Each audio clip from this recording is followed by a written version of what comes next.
was a rural farming community and kind of the heart and soul of Vermont, I would say. It's also where 27-year-old Edgar Whitney hangs his hard hat. He was working construction. That's pretty much what his main job was. It's a good life, but lonely. He wanted the family life and to settle down. But Edgar hasn't had much luck in the game of love. Better watch out. So when he spots his old high school crush, WhoDidIMarry, he's eager to reconnect. Don't you dare. Jody was so fun and just very outgoing and outspoken. Everyone loved that about her. Can I try? Yeah. She took such good care of me as a single mom.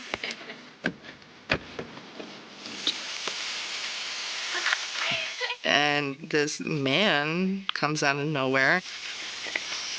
WhoDidIMarry? Lamoille Union High, class of 87. I was class of 89. He was like a couple grades below Jody in high school. They didn't like hang out with the same crowds. I'm sorry, Edgar Whitney. Hawks go left, Hawks go right. You come near, we fight, fight, fight. I haven't heard that in years. I could tell like she was kind of like flattered, but it was awkward for her. Well, bye, Edgar from class of 89. It was nice to meet you. Hey, wait. There's a great new restaurant that just opened not that far from here. You like Chinese food? Depends. Do you like kids? Because we're a package deal. Of course. More the merrier. If he didn't get along with me, there was no future. Delicious. Yeah. Well, I guess we should read our fortunes. Yeah. Good idea. He just couldn't keep his eyes off of my mom. They were just joking and having a ball laughing. Gone now. My dude. Keeping it, you know, PG while I was there. Jody likes what she sees. He was handsome, and she liked the dark eyes and his dark hair, and he was very muscular at that time. Two wrongs don't make a right. Oh, two wrongs. Right. Okay. Wongs. He seemed to like her daughter, which was important to her. Edgar seems to be everything that Rebecca's father was not. Rebecca's father got into things that she didn't approve of, like, you know, drinking too much and doing drugs. Edgar wasn't a drinker, and he wasn't doing drugs, and that was important. He appeared to like have his stuff together. So, what's next? Well, you should read your fortune. That's right. I would say she fell pretty hard, pretty fast. When opportunity knocks, answer. Well, I guess that's our answer. We lived in a one-bedroom apartment, and my mom kicked me out of our bed. So I'm pretty sure she had him stay the night. But there's more to their budding romance than just physical attraction. Edgar and my mom really enjoyed staying at home and relaxing. He would draw pictures of her, you know, trying to do things to impress her, make her happy. Just really like quality time type of things. They just couldn't get enough of each other. So they do something about it. For me, it seemed like they went on a date and then he moved right in. Gosh, it wasn't even like a month, honestly. Soon enough, Edgar is a fixture with Jody's friends, too. You two look happy together. We are. They would hug, they would touch, hold hands, kiss each other, very affectionate. It doesn't take Edgar long to pop the question. You could tell he loved her. we also started trying. Just like the whole getting married and wanting kids right away, I was like, what? You just met him on Tuesday. I think I was about 8, so, processing all that was hard. Jody begins planning her dream wedding. But a personal tragedy makes the moment bittersweet. Her mother was killed, and that affected her greatly. I wish you could be here, Mom. My mom definitely struggled with my grandmother's murder.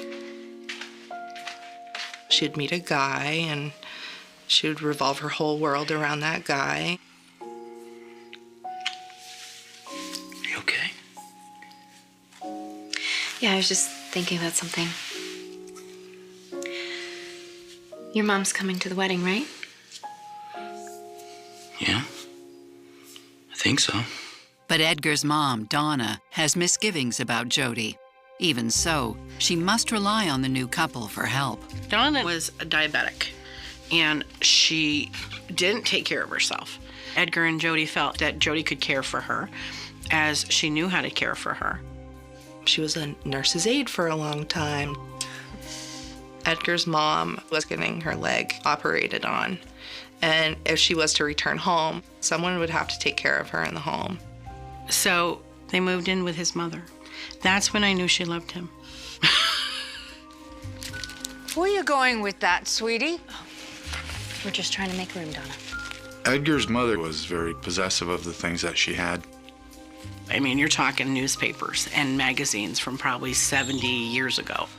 Jody could not stand to be in a dirty home. That created a lot of tension. And now, Edgar has a third person to keep happy. Do we really have to live here? It's only for a little while. Donna needs our help. We were kind of just living in this house that is borderline condemnable. This place sucks.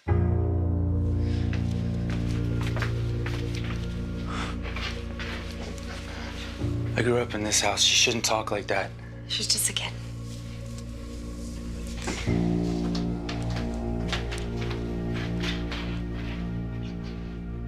But Jody and Edgar, It was a small wedding, but it was very nice. The ceremony was at the beautiful little old church. My mom had been working on her wedding gown for a really long time.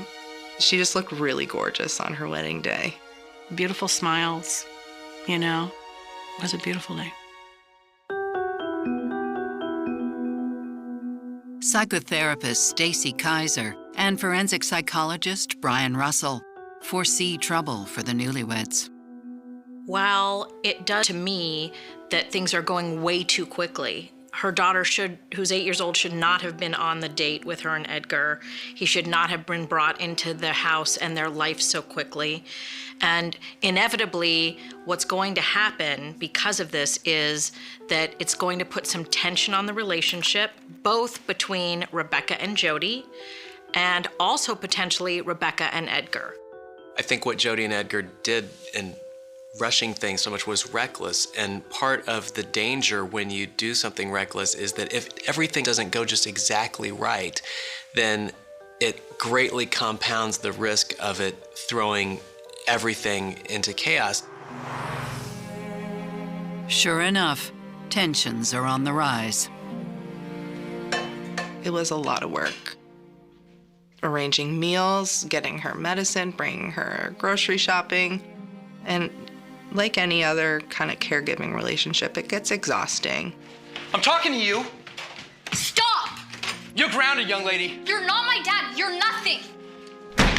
Hey, open the door! She was a preteen, and I know she liked to push her boundaries. What's going on? She slammed the door on me.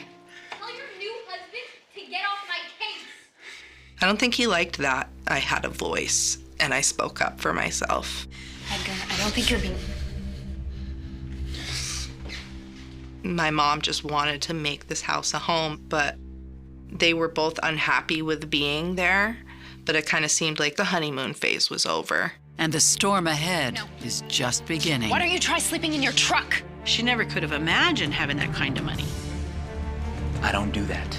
I definitely think he felt emasculated.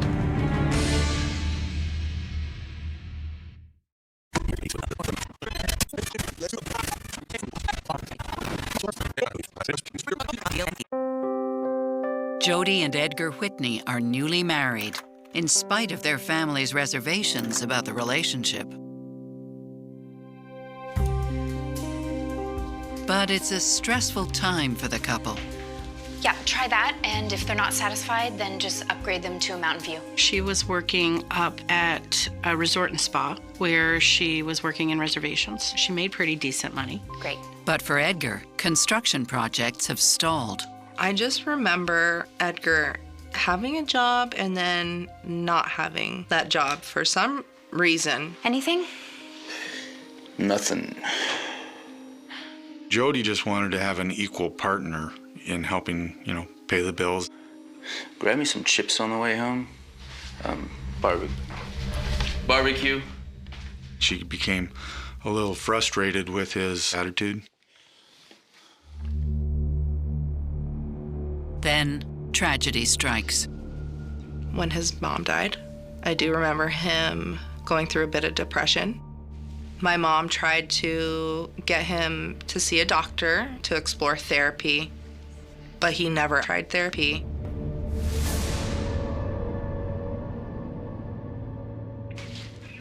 They weren't as intimate or physically attracted as they were in the very beginning. Yeah, a Mountain View and a complimentary. There was pressure on my mom to provide. Yeah.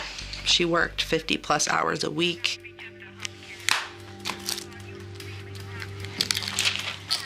Is supper ready? Huh?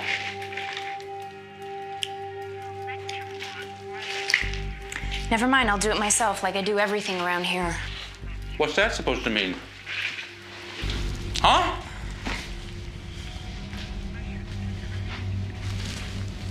It means be a man and get a job.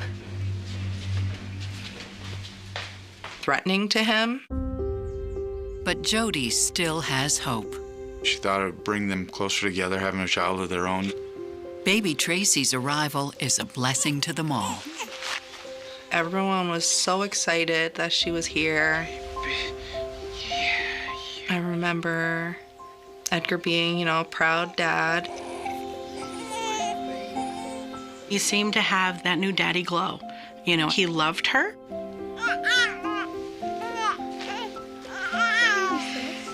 At 11, what better thing than a baby sister, Then, another blessing. Jody receives a settlement in a civil suit regarding her mother's death. $99,000. She never could have imagined having that kind of money. She wanted a house. But he found this land over in Johnson. That's what he wanted to do. I don't know, Edgar. I think it's awfully expensive. No. It'll be so nice. Just picture it. A big, beautiful, single-wide trailer with views of the sunset. Hey, we're on solid ground now. Edgar had held a job for a while too, so financially they could both, swing it now. Well, let's do it then. Yeah? Yeah. They were happy. It was actually very exciting times.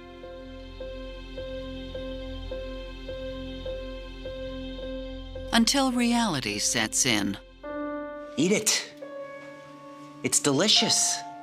I think he tried, but mentally, Edgar was definitely Eat it. a bit naive about being a father. Come on, eat it. It's delicious. Hey. I don't think he could handle it. She won't eat. Come here, baby. Come see Mom.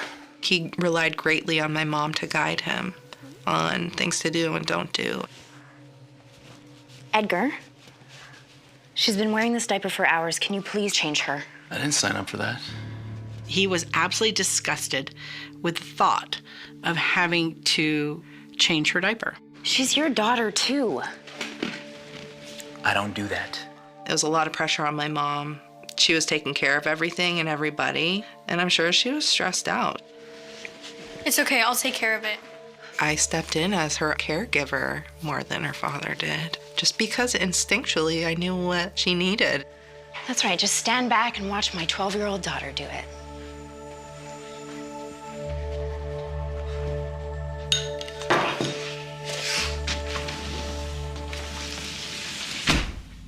After the baby comes, Logical child, then all of a sudden all kinds of wonderful fatherly traits would come out in him. To escape the tension, Jody begins spending more and more time with her best friend, Rhoda.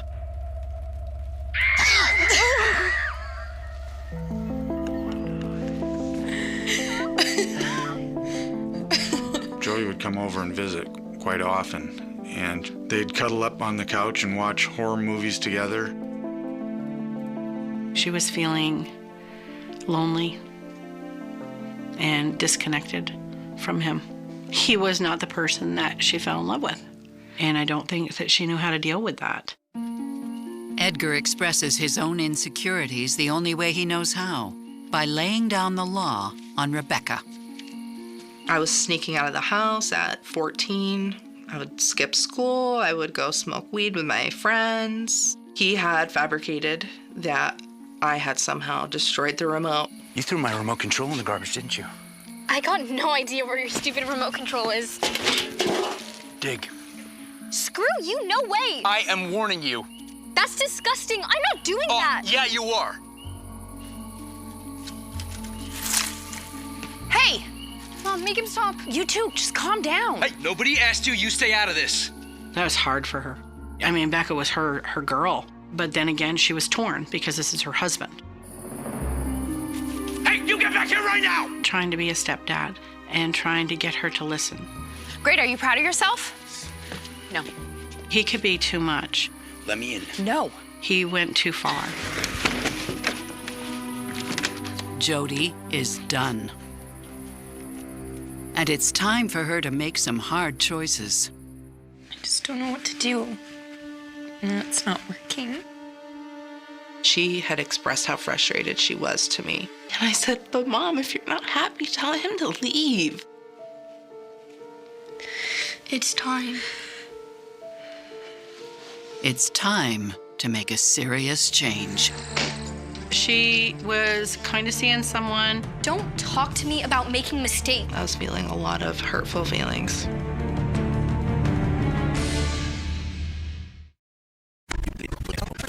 Edgar's 5-year marriage soars with sudden prosperity, then sinks under the weight of Edgar's strained relationship with Jody's daughter, Rebecca. How was your day? We need to talk. Talk about what? I think we need to spend some time apart. Divorce apart. What? Sorry.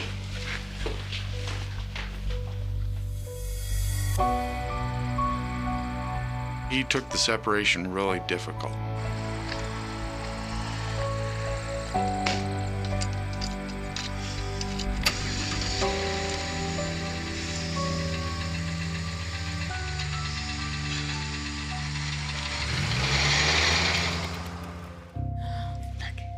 For Jody and Rebecca, it's a chance to heal and reconnect.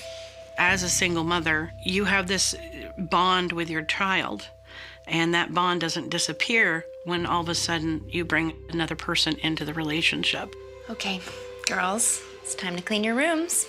Okay, I'll get the laundry. Okay, come on, let's go. Oh, it's so big.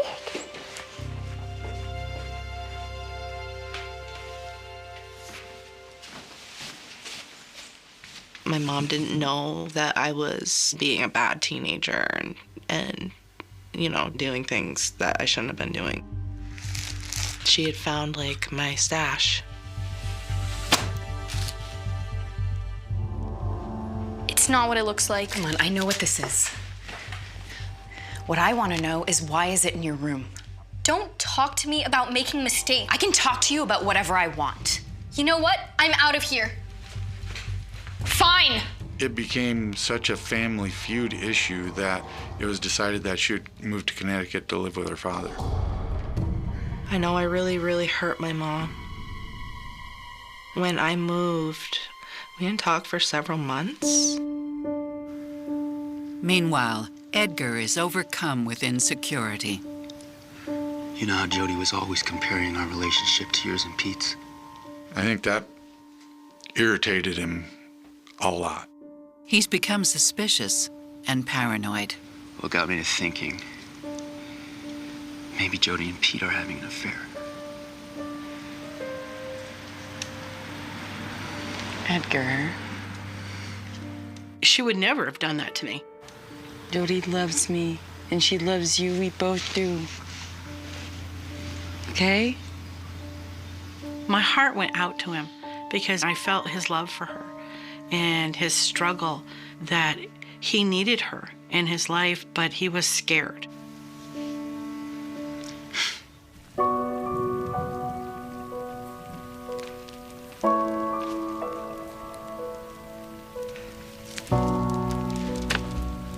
There wasn't a whole lot of rainbows and sunshine. My sister was in daycare. My mom dropped her off at daycare, picked her up from daycare, came home, took care of the house, and this project and that project. I believe she got lonely.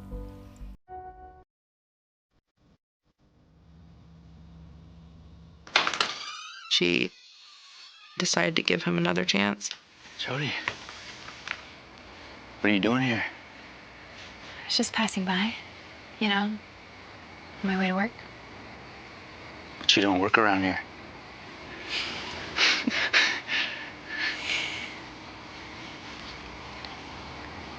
Can we talk?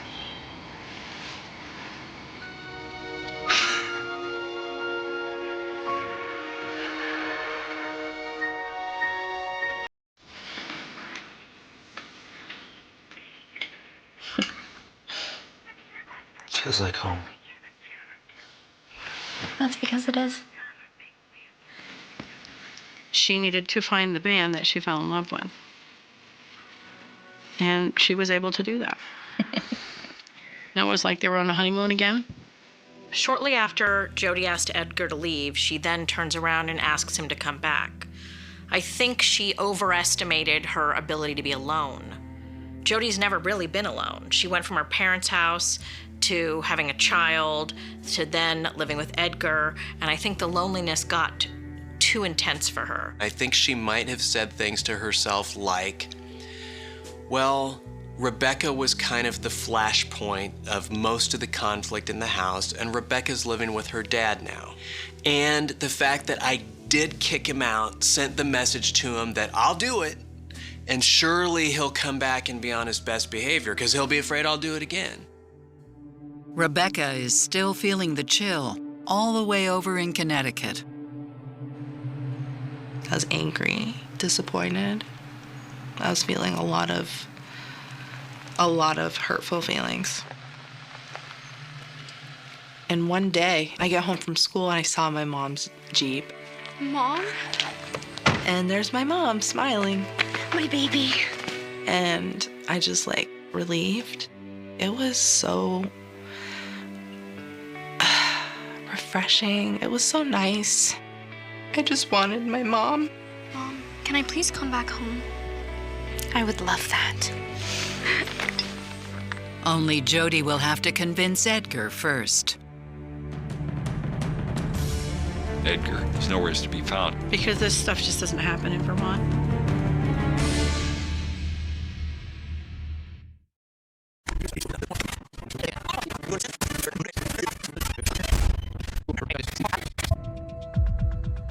Jody and Edgar Whitney reunite after a brief separation, and it's love at second sight. Or so it seems. Look, this one's 2 different colors. Daddy's home. Hi. Hey, baby. How was your day? Good. Rebecca wants to come live with us. What? I think it's best she stays with her dad. It's what she wants, and it's what I want. Package deal, remember? She wanted Rebecca to be accepted by Edgar as his child. What are you making?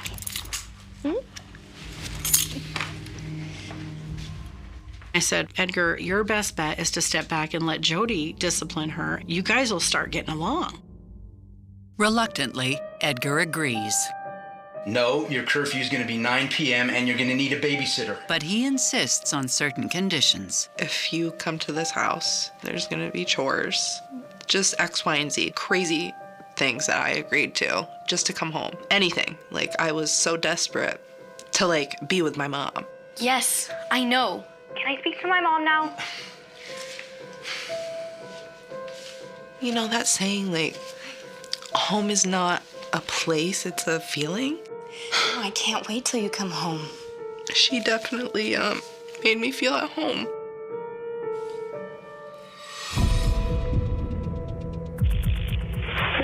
Emergency. We had a deputy respond around 10 p.m. Yeah, I haven't talked to my wife since last night. She slept in this morning, which was unusual. You'll be late for work if you keep pushing that snooze button, honey. So, I took my daughter to daycare in the morning. Come on, baby girl, let's go. You can play with that later, okay? And, Jody wasn't here when I got back. So I figured maybe she was still at work. I think it was like late in the evening by the time he actually called the cops and said, oh, by the way, my wife's missing. For over 12 hours, as it turns out. But there was a message from her work asking where she was. Jody never showed up at work that morning. She had worked there for a number of years and rarely missed a day's work, even if she was ill. And her car was missing, too. This was very out of character for her, and he was concerned about where she was.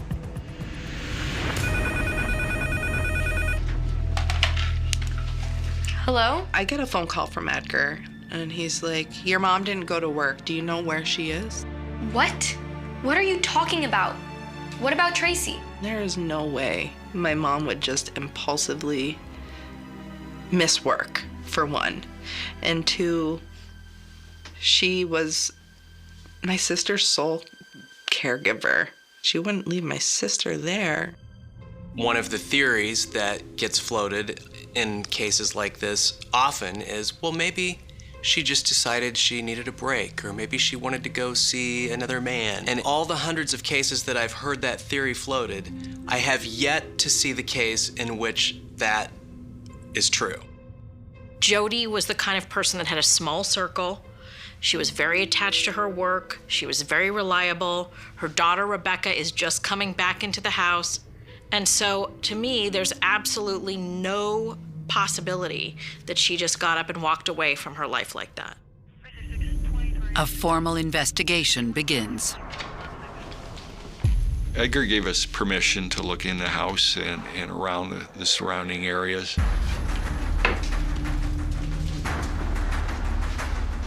Her uniform, if her name tag was there, her shoes seemed to all be there. We did not find anything that would point us to the whereabouts of Jody at that time. Then, a lucky break, less than 2 miles from her own trailer. Jody's Jeep was parked at kind of an open lean-to just across the line from where they were living. Her cousin was out looking for her, and he went up their road and down through. He saw the vehicle. Her cigarettes were in the car, and my mom didn't go anywhere without her MARPs. That was a huge red flag. You can draw 100 conclusions that she met somebody and parked the car there and hid it so she'd have longer to get away. I mean, you can say a lot of things. In my brain, she was just hurt, and she was needing help. And we were going to find her, and she was going to get help. That's what I was thinking. Police are at a loss. Edgar actually showed up at the sheriff's office in Hyde Park. And at that point in time, we're working with him to try to have him provide us with leads. Is there someone out there who could have taken her?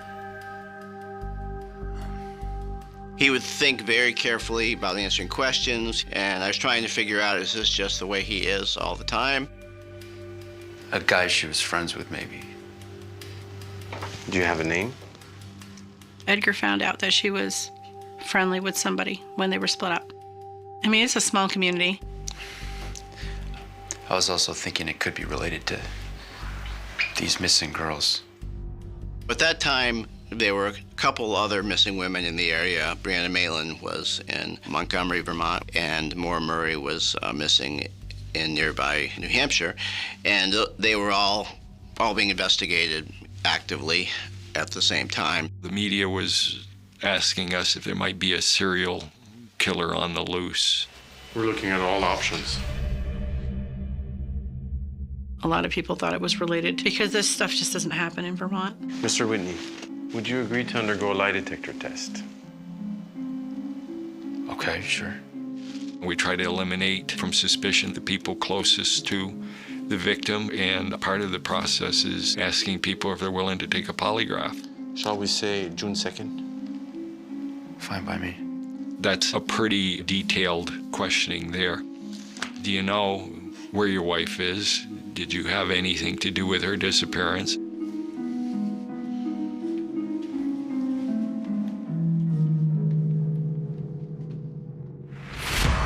The hunt for Jody continues. We did search the area around where the Jeep was found. It started in a small area and then worked its way outwards. They had helicopters looking, dogs looking. We had over 50 people looking for Jody. Edgar, however, is conspicuously absent from the search. We were wondering what Edgar was doing to try and find her. Just his demeanor and lack of urgency baffled both of us. Perhaps it's because Edgar is looking elsewhere. Edgar mentioned that at the time that they were separated, she had dated somebody.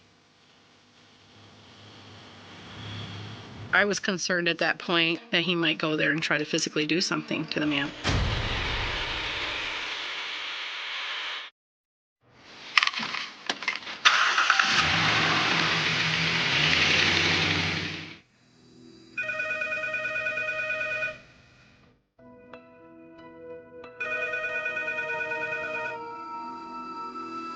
There had been an agreement that the polygraph would occur on the 2nd of June. When the investigative team started to contact Edgar to firm up the details of the polygraph, he was nowhere to be found.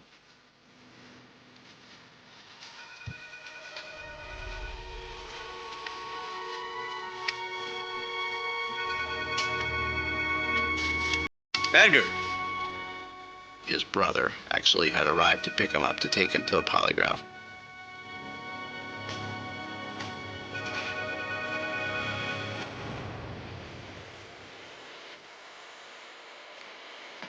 It was eerie. It was scary. But that's nothing next to what's coming. I'm taking Tracy with me. I received a call from my dispatch. Jody. I collapsed and I was just sobbing.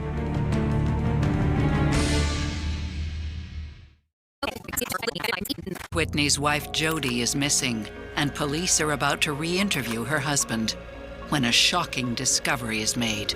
Edgar. June 2nd, I received a call from my dispatch saying that Edgar Whitney had just tried to take his life. He had taken a bunch of pills or something. Hey, Edgar, come on. Come on, man. Edgar took enough pills that if he hadn't been found right away, that he would have completed suicide. Jody. What? Edgar was conscious and he was able to make statements regarding Jody.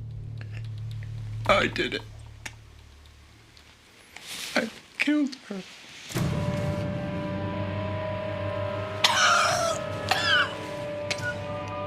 His brother had to call the police to get 911 there. He knew that this was the right thing to do. Edgar is rushed to the ER. We weren't at all sure if he was going to live or die until they were done with all of their examinations and everything. And so we stayed out of the way. 6 or 7 hours later, he was stabilized. He could talk to us, and so we went ahead. Jody wanted Rebecca to come home. No, your curfew is 9 p.m. But I wanted her to do things my way. Follow my rules. Right, and you'll need a babysitter. She didn't like that. There you go again with your stupid rules. Hey, if she doesn't like it, she can stay where she is. You know what, Edgar? I'm done. Please just get out. What are you saying? I'm saying that was your last chance and you blew it. Was she threatening to kick me out? You are not leaving me again. Yes, I am, and I'm taking Tracy with me.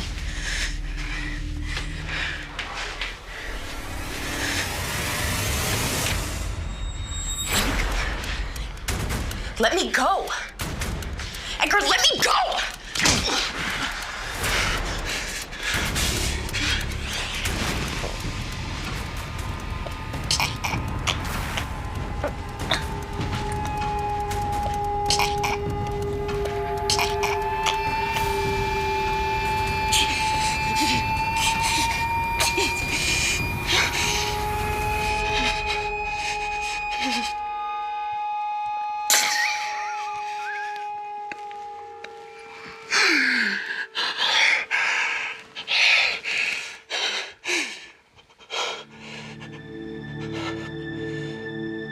Killing somebody with a gun is one thing, but to put your hands upon someone's neck and strangle them till they're dead?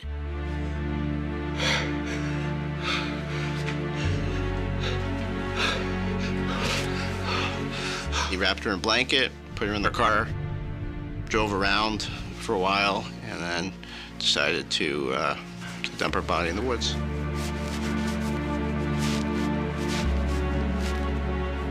He wanted to ditch the car, but he didn't want to walk more than 1.5 miles home after killing his wife. I mean, he's an idiot, and that showed how lazy he was. The discovery of Jody's body is shocking, even to the police. While we were interviewing Edgar in the hospital, we got a call that they had found the body. Jody was found off the side of a dirt road, 1,000 yards or into the woods. Certainly sad to think that someone would do that to another person. I was coming home from school, and my dad and my stepmom said they found her body.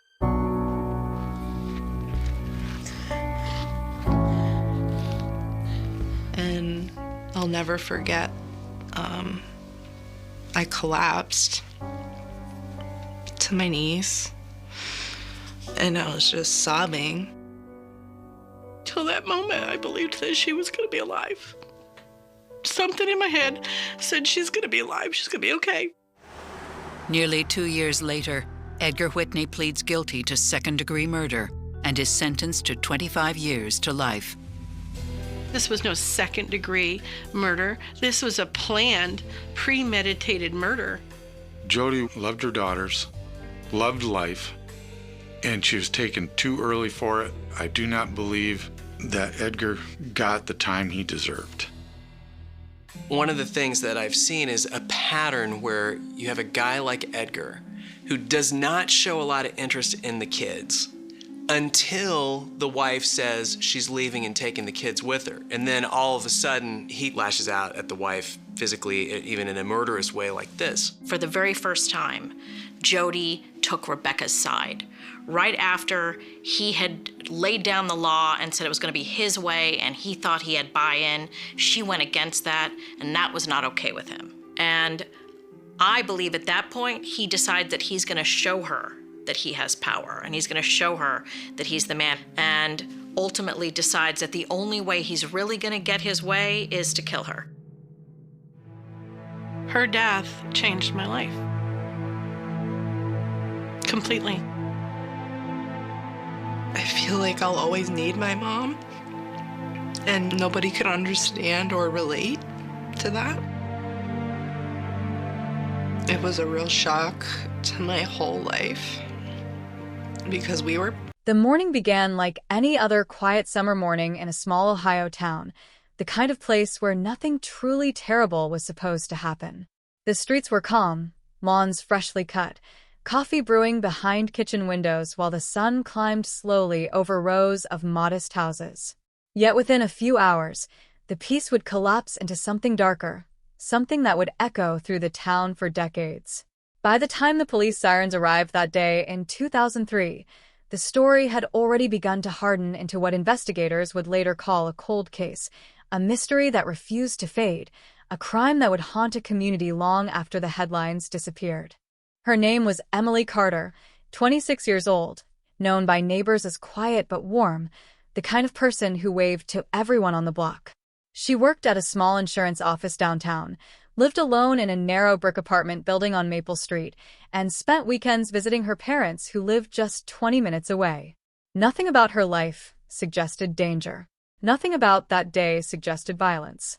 But by late afternoon, Emily Carter had vanished. It began with something simple, something almost forgettable. Emily never showed up for work that morning. At first, her coworkers assumed she was sick. By noon, someone tried calling her phone. No answer. By 3 in the afternoon, her manager drove past her apartment building, expecting perhaps to see her car gone or curtains drawn. Instead, the car was still parked exactly where it had been the night before. That was the first strange clue. Police officers arrived just after 5. The front door of Emily's apartment was closed but unlocked. Inside, everything looked disturbingly normal. A half-finished cup of coffee sat on the kitchen counter. Her purse rested beside it, along with her wallet and keys. Her phone lay on the table. There was no sign of a struggle, no broken furniture, no shattered glass. Just a quiet apartment and the unsettling absence of the person who lived there. Within hours, the case spread across local news stations. A young woman missing. No signs of forced entry. No evidence of robbery. Detectives quickly realized something important. Whoever had taken Emily Carter likely knew her. Neighbors began sharing what little they had seen. One woman across the street remembered hearing a car door slam early that morning, sometime around 6. Another neighbor recalled seeing a dark sedan idling briefly near the curb before driving away. But no one could describe the driver. No one could say for certain whether Emily had been inside the car. The investigation moved quickly in those first days, fueled by urgency and fear. Detectives questioned coworkers, friends, and family members. They searched wooded areas outside town. Flyers appeared on telephone poles. Volunteers combed nearby parks. The phrase "mysterious disappearance" filled the local papers. But as days turned into weeks, the sense of hope began to erode. Emily's bank accounts remained untouched. Her phone showed no new activity. Her car never moved. The dark sedan described by the neighbor could not be traced. Security cameras in the area were rare in 2003, and the few that existed captured nothing useful. Investigators began assembling the timeline again and again, searching for a missing piece. The last confirmed sighting of Emily Carter occurred the night before she vanished. A cashier at a grocery store remembered her buying pasta, bread, and a bottle of red wine. The receipt time was 8:17 p.m. A security camera captured her leaving the store alone, walking calmly to her car. After that moment, the trail disappeared. Detectives knocked on doors across the neighborhood. Some residents cooperated eagerly, others reluctantly. A few people claimed they had noticed unfamiliar vehicles parked nearby in recent days. But none of the descriptions matched. Each lead dissolved into uncertainty. The case began appearing in larger media outlets. Headlines used the phrase that would soon define the investigation: Ohio woman missing, suspected foul play. Behind closed doors, investigators were already beginning to fear the worst. By the second week, search teams expanded their efforts to nearby rivers and wooded trails. Helicopters scanned farmland outside the town limits. Dogs followed scent trails that ended abruptly near the road in front of Emily's building, reinforcing the theory that she had been forced into a vehicle. But who had done it? Detectives started focusing on people within Emily's circle. Co-workers were questioned repeatedly. Her former boyfriend, a mechanic named Daniel Pierce, became an early person of interest. The relationship had ended months earlier, according to friends, but investigators learned the breakup had been tense. Daniel insisted he had nothing to do with her disappearance. He claimed he had been working late at the auto shop the night before she vanished. His co-workers supported the alibi. Phone records showed no contact between him and Emily in the days leading up to the disappearance. Reluctantly, detectives moved on.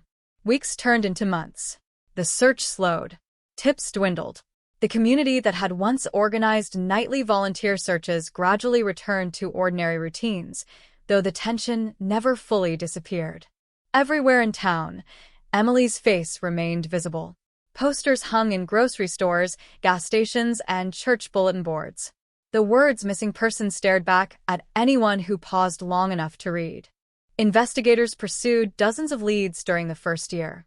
A reported sighting in Cleveland, a possible connection to a traveling construction crew, a tip from a truck driver who believed he had seen a woman matching Emily's description at a roadside diner. Each lead collapsed under scrutiny. The case grew colder. By 2005, 2 years after the disappearance, detectives quietly reclassified the investigation. Without new evidence, without a body, and without a suspect, the file officially became what law enforcement officers dread most: a cold case. For Emily's family, the term felt unbearable. Cold suggested distance, finality, silence. But to them, the absence of answers remained as raw as the day she vanished. Her mother continued calling the police department every few months, hoping for news. Her father kept a box of newspaper clippings documenting every article written about the case. Holidays were the hardest. Each empty chair at the dinner table felt like a question that no one could answer. Meanwhile, the town itself carried the quiet weight of the mystery. People still remembered the morning when police cars filled Maple Street. They remembered the search parties moving through nearby woods with flashlights and dogs. They remembered the fear that settled over the community when the possibility of a predator living among them became impossible to ignore. Children who had grown up in the neighborhood were warned never to walk alone after dark. Years passed.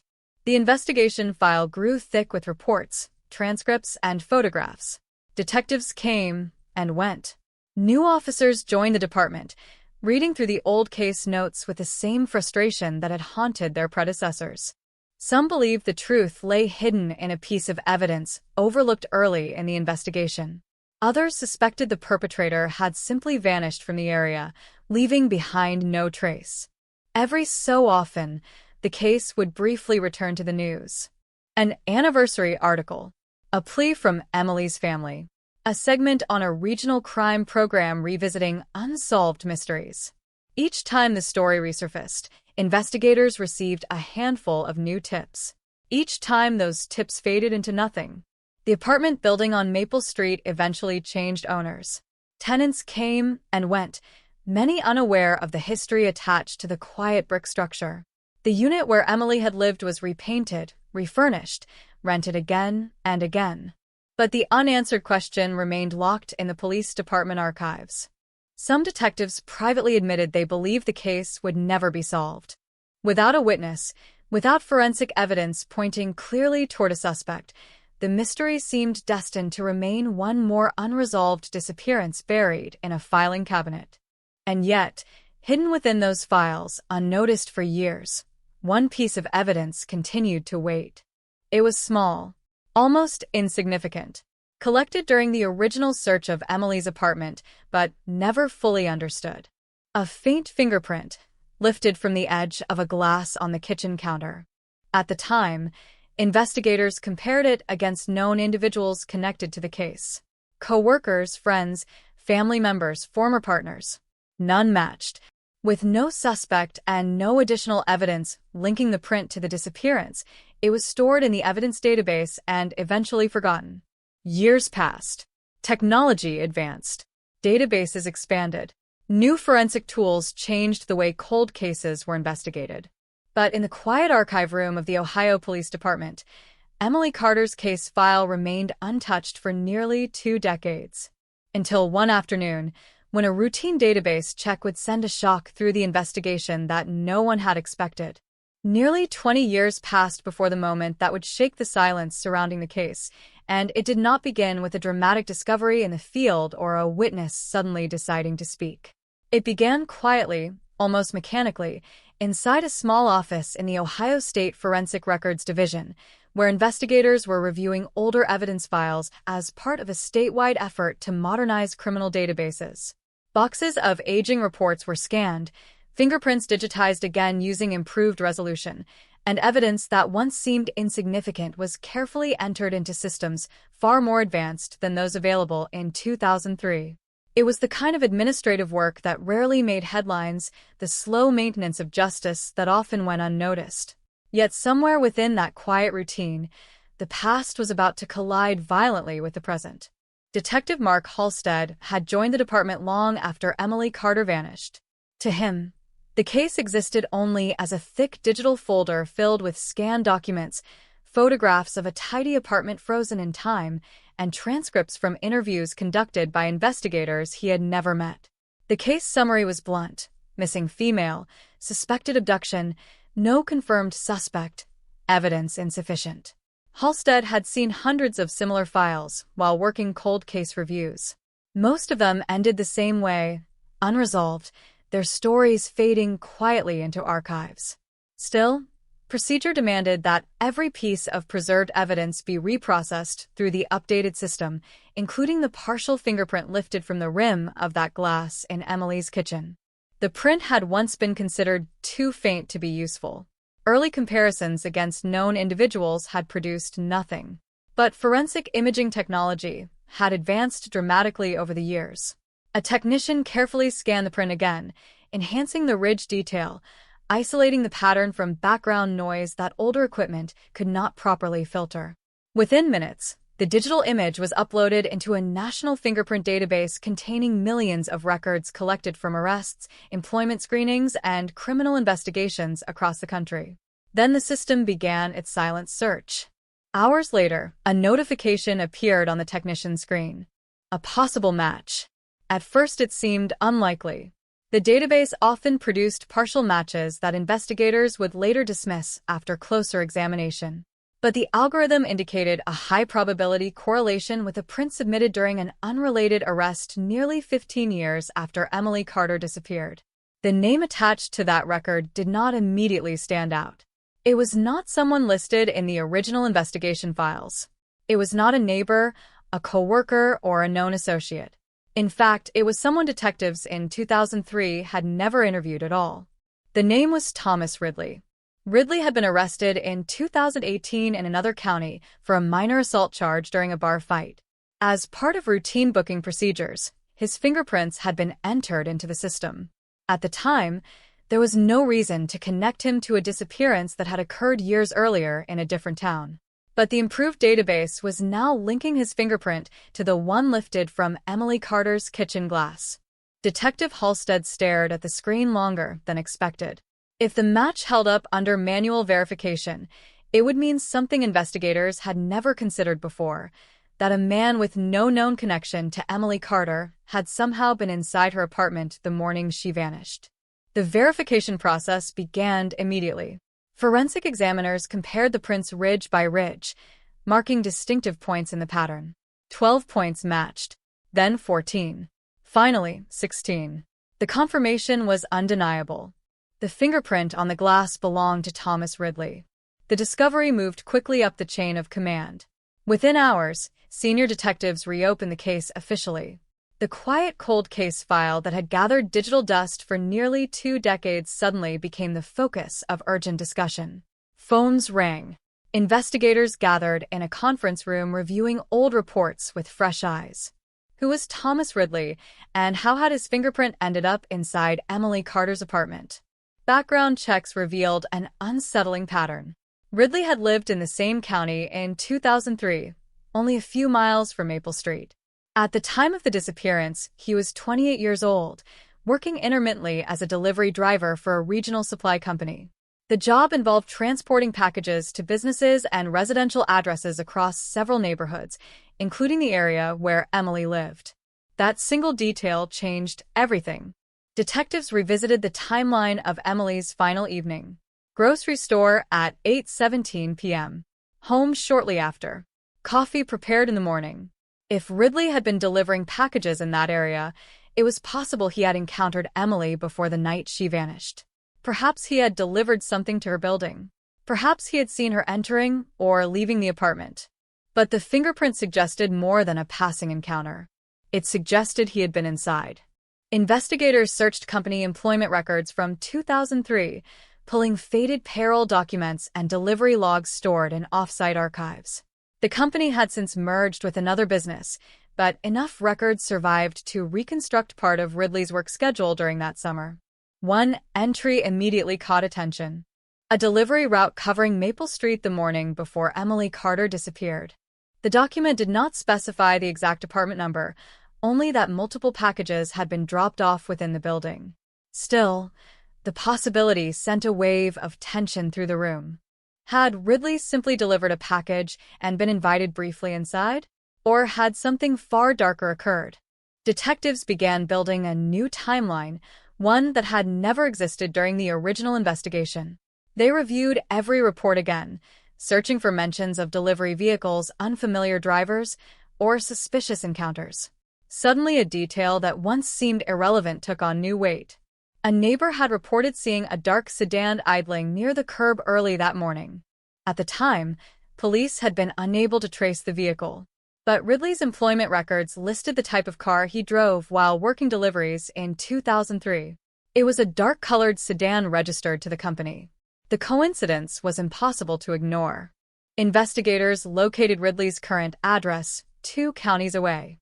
He was now 49 years old, living quietly in a small rental house outside a rural town. According to records, he worked irregular construction jobs and had few documented interactions with law enforcement beyond the bar fight arrest that had placed his fingerprints into the system. The next step required caution. Detectives knew they could not rush in with accusations built solely on a fingerprint found in an apartment decades earlier. They needed to understand his movements in 2003, his possible connection to Emily Carter, and whether any additional evidence might still exist after all these years. Still, the atmosphere inside the department had shifted dramatically. For the first time since the disappearance, investigators had something real. A name. A fingerprint. A thread connecting the past to a living person. Detective Halstead studied the photograph attached to Ridley's driver's license record. The man stared back with an expression that revealed little, the kind of face that could blend easily into any crowd. Nothing about him suggested the kind of crime that had haunted a town for 2 decades. Yet somewhere in the quiet evidence archive, a single glass from a kitchen counter insisted otherwise. As the sun set outside the station that evening, the cold case that had once seemed destined to remain unsolved was suddenly alive again. Detectives began drafting interview strategies, reviewing legal options, and preparing to confront a man who might hold the answer to a mystery that had lasted nearly 20 years. And in the quiet streets of the Ohio town where Emily Carter once lived, the story that had long been whispered about in past tense was about to return with a force no one had expected, reopening wounds, raising questions, and threatening to expose a truth that had remained buried since the morning a young woman disappeared without a trace. By the time the sun rose the next morning, the quiet momentum inside the police department had transformed into something urgent, something tense enough to make veteran detectives feel the familiar pressure of a case that might finally break open. For nearly 2 decades, the disappearance of Emily Carter had existed as a ghost in their archives, a cold case that younger officers knew only through faded reports and old news footage. Now the name Thomas Ridley hovered over every conversation, every document, every strategy meeting. A fingerprint resting on the rim of a forgotten glass had suddenly turned the silence of 20 years into a living investigation again. Detective Mark Halstead drove through the gray Ohio morning toward Ridley's last known address with another investigator beside him, both men quiet, both aware that what they were about to do might either collapse the fragile theory they had built overnight or detonate the entire case wide open. Ridley lived in a modest rental house at the edge of a rural highway lined with bare trees and aging mailboxes leaning slightly toward the road. Nothing about the property looked unusual. A faded pickup truck sat in the driveway. The curtains in the front window were drawn halfway. It looked like the kind of place people passed every day without ever remembering it. They watched the house from the car for nearly 20 minutes before approaching. Procedure demanded patience. If Ridley truly had nothing to hide, the interview would simply confirm a connection that had been innocent all along. But if the fingerprint meant what detectives feared it meant, the conversation could become something far more serious.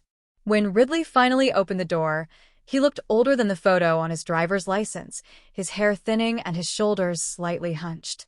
For a brief moment, his expression revealed confusion rather than fear. Two detectives standing on his porch early in the morning was not something he had expected. Halstead introduced himself calmly, explaining that they were reviewing a decades-old investigation and wanted to ask a few questions about his past employment as a delivery driver. Ridley hesitated before stepping aside to let them enter, his eyes moving quickly between the badges and the unmarked car parked at the edge of the driveway.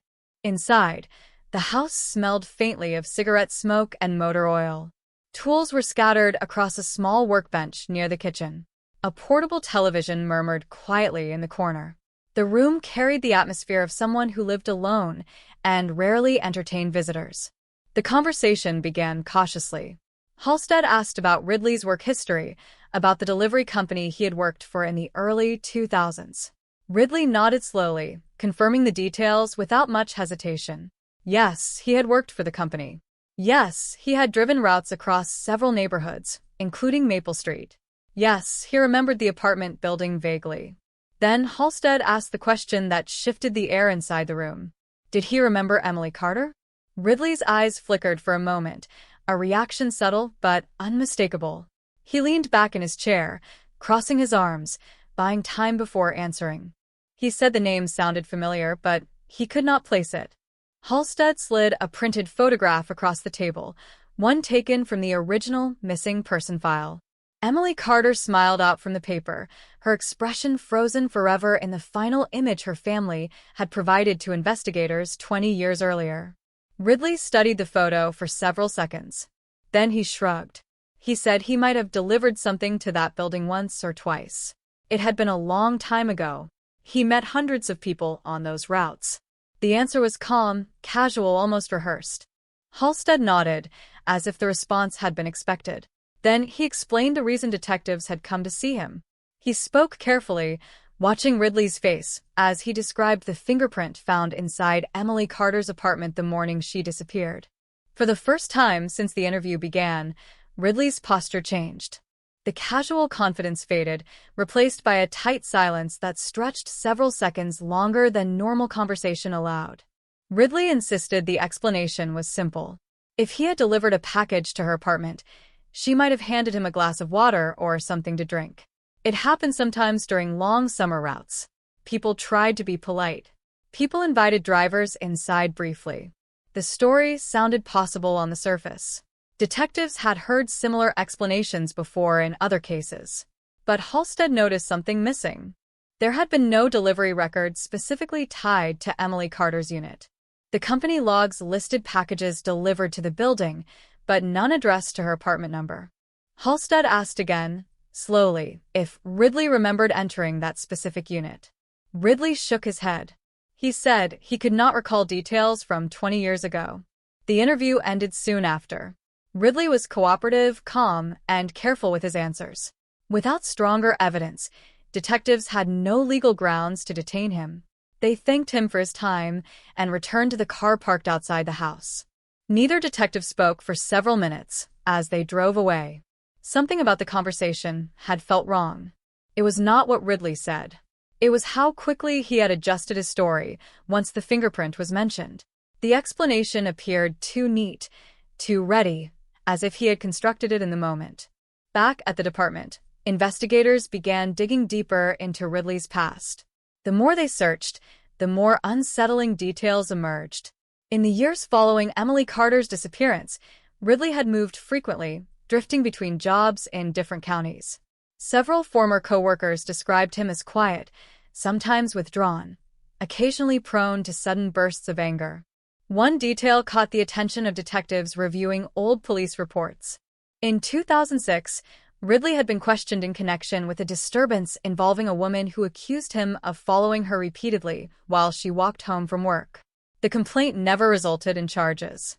Still, the pattern raised uncomfortable questions. Was Ridley capable of something darker than a bar fight or a roadside argument? Investigators decided to revisit the physical evidence collected in 2003. Technology had changed dramatically since then. Items once considered useless might now reveal hidden traces. The original evidence boxes were retrieved from storage. Inside were photographs, fibers collected from the apartment carpet, and the glass bearing Ridley's fingerprint. But there was another item that had been overlooked for years.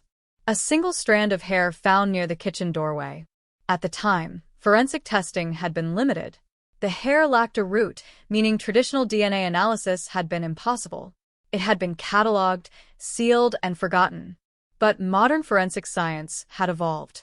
New methods allowed technicians to extract genetic material even from degraded samples. The hair was sent to the state laboratory.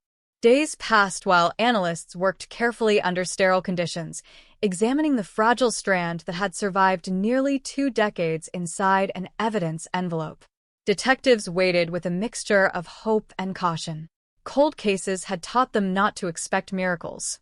Yet late one evening, the lab called with preliminary results. A partial DNA profile had been recovered. Investigators immediately compared it against the state database. And once again, the system returned the same name, Thomas Ridley. The discovery spread through the department like electricity. The fingerprint had placed him inside the apartment. Now the hair suggested he had been there long enough to leave physical traces beyond a casual delivery encounter. Suddenly, the explanation Ridley had offered during the interview began to collapse. Detectives reconstructed the timeline once more, this time imagining the morning of Emily Carter's disappearance with Ridley inside the apartment rather than outside it. The coffee cup waiting on the counter. The quiet kitchen. The sudden moment when something must have gone terribly wrong. As the investigation accelerated, prosecutors were contacted and legal strategies discussed. With both fingerprint and DNA evidence linking Ridley to the scene, detectives now had grounds to push further. Surveillance teams began quietly monitoring his movements. For nearly 20 years, the town had believed the truth behind Emily Carter's disappearance might never surface. Now, for the first time, the possibility of answers felt dangerously close. But the most difficult question still remained. If Thomas Ridley had been inside that apartment on the morning Emily Carter vanished, then somewhere beyond the silence of 2 decades lay the moment when her ordinary life ended and the cold case that haunted Ohio truly began.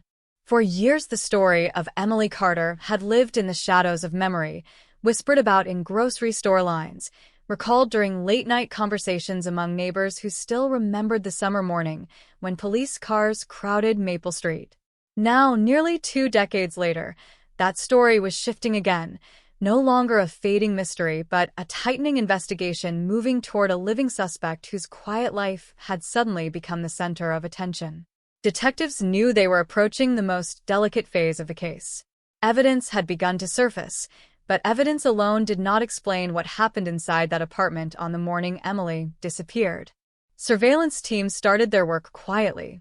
2 unmarked vehicles rotated positions near the rural road where Thomas Ridley lived, watching the slow rhythm of his days.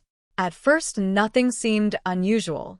He woke early, drank coffee on his porch, and left the house around 8 most mornings to drive to temporary construction jobs scattered across nearby towns. In the evenings, he returned alone, sometimes stopping at a convenience store along the highway. The routine looked ordinary, almost painfully ordinary for a man who might be connected to a crime that had haunted an entire community. But detectives understood that ordinary routines often hid darker histories. Meanwhile, forensic analysts continued examining every piece of preserved evidence from Emily Carter's apartment. The partial DNA recovered from the strand of hair was not perfect, but it was strong enough to support a link to Ridley when combined with the fingerprint evidence. Prosecutors reviewing the case began to see the shape of a possible charge forming. Still, investigators wanted something more solid, something that could explain motive, opportunity, and the final disappearance of the victim whose body had never been found. Detective Mark Halstead returned to Maple Street for the first time since the case had reopened. The neighborhood looked different now. Trees were taller, houses repainted, new families living behind doors that once belonged to the people who had witnessed the early days of the investigation. Yet the apartment building itself remained standing, the same narrow brick structure that had once been surrounded by flashing lights and police tape. Halstead stood quietly outside for several minutes, imagining the scene as it had been in 2003. Emily Carter preparing coffee in the kitchen. Morning sunlight spilling through the window. The calm before something violent interrupted the ordinary rhythm of her day. He walked up the steps and spoke with a current tenant living in Emily's former unit, explaining the situation with careful professionalism. The young couple who lived there agreed to allow investigators inside while technicians re-examined the space with modern scanning equipment. Inside, the apartment felt smaller than the photographs suggested. The layout was unchanged. Kitchen to the right. Living room ahead. A narrow hallway leading to the bedroom. Investigators carefully documented every inch again, though they knew most original traces were long gone after years of renovations and new tenants. Still, the return to the scene helped detectives think differently about the timeline. If Ridley had been delivering packages to the building that morning, he might have encountered Emily either outside or in the hallway. Perhaps a conversation had started there. Perhaps he had followed her inside under some harmless pretext. The fingerprint on the glass suggested he had stood in the kitchen at least briefly. But what happened next? That question remained the center of everything. Back at headquarters, detectives examined Ridley's past more aggressively. They tracked down former coworkers from the delivery company, some of whom had not spoken to police since the early 2000s. One former driver remembered Ridley as someone who often complained about customers, especially women who lived alone in apartment buildings along his routes. The comment had seemed insignificant at the time, but now it lingered uneasily in the room as investigators recorded the statement. Another coworker recalled something even stranger. In the weeks following Emily Carter's disappearance, Ridley had abruptly asked to switch delivery routes, requesting assignments farther away from Maple Street. At the time, supervisors had approved the request without question. Now that detail returned with new meaning. Detectives also uncovered a disturbing pattern in Ridley's behavior during the years after the disappearance. Several women who had encountered him at different workplaces described moments when he seemed to linger too long, watching them with an intensity that made them uncomfortable. None of the incidents had been serious enough to trigger official complaints, but the descriptions built a portrait of someone capable of obsession. As the investigation tightened, prosecutors agreed that a second formal interview with Ridley was necessary. This time the tone would be different. Detectives arrived at his house again, but the conversation did not take place at the kitchen table. Instead, Ridley was asked to accompany them to the station for questioning. Legally, he could refuse, but after a brief pause, he agreed. Inside the interrogation room, the atmosphere was colder than the casual conversation they had shared during the first visit. Ridley sat with his hands folded, glancing occasionally toward the mirrored wall where he knew other investigators were watching. Halstead began calmly, reviewing the evidence that had emerged since their last meeting. The fingerprint inside Emily Carter's apartment. The DNA from the hair recovered near the kitchen doorway. The delivery route records placing Ridley near the building the morning she vanished. Ridley listened without speaking. When Halstead finally asked him again to explain how his fingerprint ended up on the glass, Ridley repeated the same story he had given earlier. A delivery. A brief invitation inside. A glass of water. Halstead nodded slowly. Then he placed another document on the table. It was the delivery log from the morning before the disappearance. The paper clearly showed multiple packages delivered to the building, but none addressed to Emily Carter's apartment. Ridley's eyes dropped toward the document. The silence inside the room stretched. Halstead leaned forward slightly and spoke in a quieter voice. If Ridley had not delivered a package to Emily's apartment, why was his fingerprint on her glass and his DNA near the kitchen doorway? Ridley shifted in his chair, his earlier confidence beginning to crack. He said maybe the records were incomplete. Maybe he had knocked on the wrong door. Maybe she had opened it and offered him water anyway. The explanation sounded weaker now. Detectives continued pressing carefully, presenting pieces of the timeline, reminding him that investigators had been examining the case again for months. They told him witnesses remembered a dark sedan idling near the building early that morning, the same type of vehicle Ridley had driven for deliveries. For the first time during the interrogation, Ridley's breathing grew heavier. He asked for water. A glass was placed in front of him, and for a moment he simply stared at it, as if the object carried some meaning only he understood. Minutes passed before he spoke again. He admitted that maybe he had seen Emily before that morning. Maybe he had spoken to her during previous deliveries. Maybe he had stopped by to talk. But he insisted nothing violent had happened. He insisted she had been alive when he left the apartment.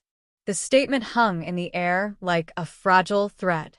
Because if Ridley had truly been inside Emily Carter's apartment that morning, and if she had vanished shortly afterward, the truth behind the cold case was now closer than it had ever been. Outside the interrogation room, detectives exchanged uneasy looks. After nearly 20 years, the wall of silence surrounding Emily Carter's disappearance was beginning to crack, and somewhere inside the shifting fragments of Ridley's story lay the final moments of a mystery that had haunted an Ohio community for a generation. The room felt smaller with every passing minute. Inside the interrogation room, the fluorescent lights cast a pale reflection across the metal table where Thomas Ridley sat motionless, the glass of water still untouched in front of him. Outside the room, investigators watched through the one-way mirror, sensing the fragile moment unfolding.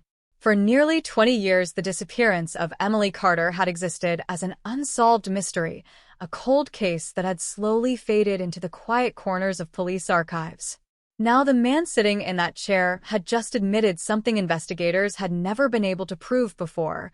He had been inside her apartment on the morning she vanished. Detective Mark Halstead returned to the room carrying a folder thick with documents.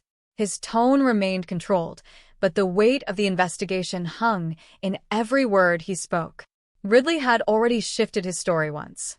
Now detectives needed to push further, carefully, steadily, guiding the conversation toward the truth buried beneath years of silence. Halstead placed several photographs on the table. Images from the original investigation. The kitchen counter with the abandoned coffee mug. The narrow doorway where the strand of hair had been found. The quiet apartment frozen in time. Ridley stared at the photographs longer than expected. His jaw tightened. Halstead spoke again, calmly explaining that investigators now had physical evidence placing Ridley inside the apartment and records confirming he had been working nearby that morning. The case, he said quietly, had not disappeared with time. It had waited. Ridley rubbed his hands together slowly. For several minutes, he said nothing. The silence stretched until even the faint hum of the ventilation system seemed loud. Finally, he spoke. He said he remembered Emily now. The admission landed like a shockwave in the room. According to Ridley, he had seen her several times while making deliveries to the apartment building. She was friendly, polite, the kind of person who greeted drivers with a smile when they carried packages up the stairs. Over time, he had begun recognizing her car in the parking lot, her face, when she passed him in the hallway. It was casual at first, nothing unusual. But the tone of Ridley's voice suggested something deeper. He admitted he had started looking for excuses to stop by the building more often. Small conversations in the hallway had grown into brief exchanges near the doorway of her apartment. Sometimes she would thank him for carrying packages for other tenants. Sometimes she would ask how his day was going. Ridley described these moments as harmless. Detectives listening behind the glass heard something different. They heard the beginnings of obsession. Halstead asked him about the morning Emily disappeared. Ridley leaned back in his chair, closing his eyes briefly as if replaying a memory he had avoided for years. When he spoke again, his voice sounded slower, uncertain. He said he had been driving his delivery route early that morning and noticed Emily leaving her apartment building briefly to check the mailbox. They exchanged greetings. He told her he had finished his route early and joked about finally getting a break from the heat. She mentioned she had just made coffee. Ridley claimed she invited him upstairs for a moment. Investigators remained silent, letting him continue. Inside the apartment, Ridley said they talked casually in the kitchen. She poured him a glass of water while her coffee sat cooling on the counter. The moment felt ordinary, he insisted, like any brief conversation between acquaintances. Then something changed. Ridley said he had misunderstood her friendliness. According to his story, he tried to move closer, believing there might be something more between them. Emily immediately pulled away and told him to leave. The rejection embarrassed him, he said, made him angry in a way he did not fully understand at the time. Halstead watched his face carefully. Ridley's voice grew quieter. He said the argument escalated quickly. Emily threatened to call the police if he didn't leave. He grabbed her arm to stop her from walking away. She struggled, shouting at him to get out. The next moments came out slowly, broken between long pauses. Ridley claimed he only meant to restrain her, to stop her from yelling, but the struggle turned violent. She tried to push past him toward the door. He grabbed her again. She fell against the kitchen counter. Detectives in the observation room leaned closer to the glass. Ridley swallowed hard. He said when she fell, her head struck the edge of the counter. The room went silent. Ridley insisted it had been an accident. He said she collapsed immediately, motionless on the floor. Panic flooded his thoughts. He knelt beside her, shaking her shoulders, trying to wake her. But she didn't respond. The words came out barely above a whisper. He thought she was dead.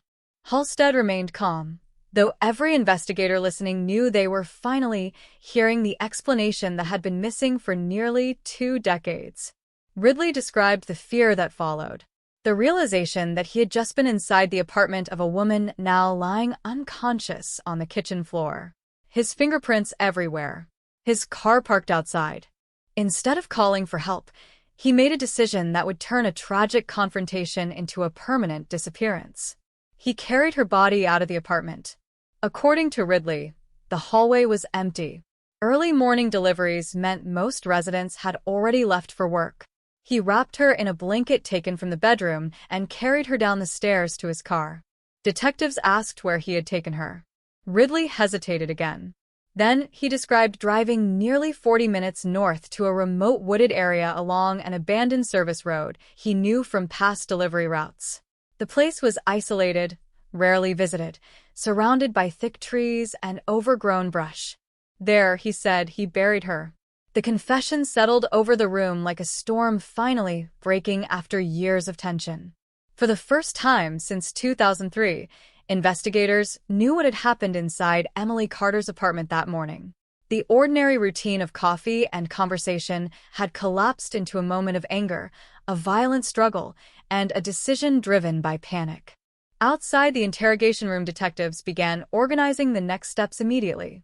Search teams would travel to the location Ridley described. Forensic specialists would begin excavation. Prosecutors would prepare charges. But even as the machinery of justice moved forward, the emotional weight of the case pressed heavily on everyone involved. Because in a quiet Ohio town, a family had spent 20 years wondering what had happened to their daughter. 20 years of unanswered questions. 20 years of empty holidays and fading hope. Now the truth had finally emerged, not through a dramatic discovery or a long-lost witness, but through something almost ordinary, a routine database check that revived a fingerprint forgotten on the rim of a glass. The cold case that had once seemed impossible to solve had finally spoken. And in the silence that followed the confession, the story of Emily Carter moved from mystery into memory, leaving behind a reminder that even the quietest pieces of evidence can wait patiently for decades before revealing the truth that changes everything. News spread through the department long before the sun rose the next morning. Detectives who had spent months reopening files now moved with quiet urgency through hallways that suddenly felt charged with purpose. The confession had broken the silence surrounding Emily Carter's disappearance, but a confession alone was not the end of the story. Investigators still needed proof, something tangible that would confirm the final chapter Ridley had described in that interrogation room. Somewhere in the wooded area he mentioned, beneath years of fallen leaves and soil hardened by time, the truth might still be waiting. By mid-morning, a convoy of vehicles rolled slowly along a narrow service road nearly 40 miles north of Maple Street. The place Ridley described was exactly as he had said, remote, quiet, and forgotten by most people who passed through the region. Tall trees crowded the road on both sides, their branches forming a canopy that blocked much of the sunlight. The ground beneath them was thick with brush and layers of decaying leaves that had accumulated through nearly 2 decades of changing seasons. Ridley sat in the back of a police vehicle as the search team assembled. His expression was distant, as if the weight of what he had admitted had finally settled into something heavier than words. He had agreed to lead investigators to the approximate location where he claimed to have buried Emily Carter. But even he admitted the years had blurred his memory of the exact spot. Detectives stepped carefully through the undergrowth as Ridley pointed toward a stretch of trees slightly deeper into the woods. He said he had chosen the area because it was far enough from the road that passing drivers would never notice anyone digging. In 2003, the ground had been soft from recent rain, making it easier to move soil with a small shovel he carried in his car. Now the forest floor looked untouched. Search specialists began marking sections of land with colored flags, dividing the area into grids so every inch could be examined carefully. Ground-penetrating radar equipment was brought in, scanning beneath the surface for disturbances in the soil that might indicate a burial site. Hours passed slowly beneath the quiet canopy of trees. At first, the radar scans revealed nothing unusual, just layers of earth undisturbed by human hands. The tension among investigators grew heavier with each negative reading. Confessions sometimes collapsed under scrutiny. Memories faded over time. There was always the possibility that Ridley had misled them or simply misremembered the location. Then one of the technicians called out to the group. The radar had detected something. A rectangular disturbance in the soil roughly 2 feet below the surface. The area was marked immediately. Forensic archaeologists moved forward with careful precision, using small tools rather than heavy equipment. Every layer of soil had to be removed slowly to preserve any evidence that might still remain after so many years underground. As the digging began, the forest fell silent around them. Minutes stretched into an hour. Then the first unmistakable sign appeared. Fragments of fabric emerging through the soil. The search team paused briefly before continuing, documenting every stage of the excavation. Slowly, the shape beneath the earth began to reveal itself. What had once been clothing, what had once been a human form. After nearly 20 years, the remains of Emily Carter had finally been found. Even the most experienced investigators felt the weight of the moment.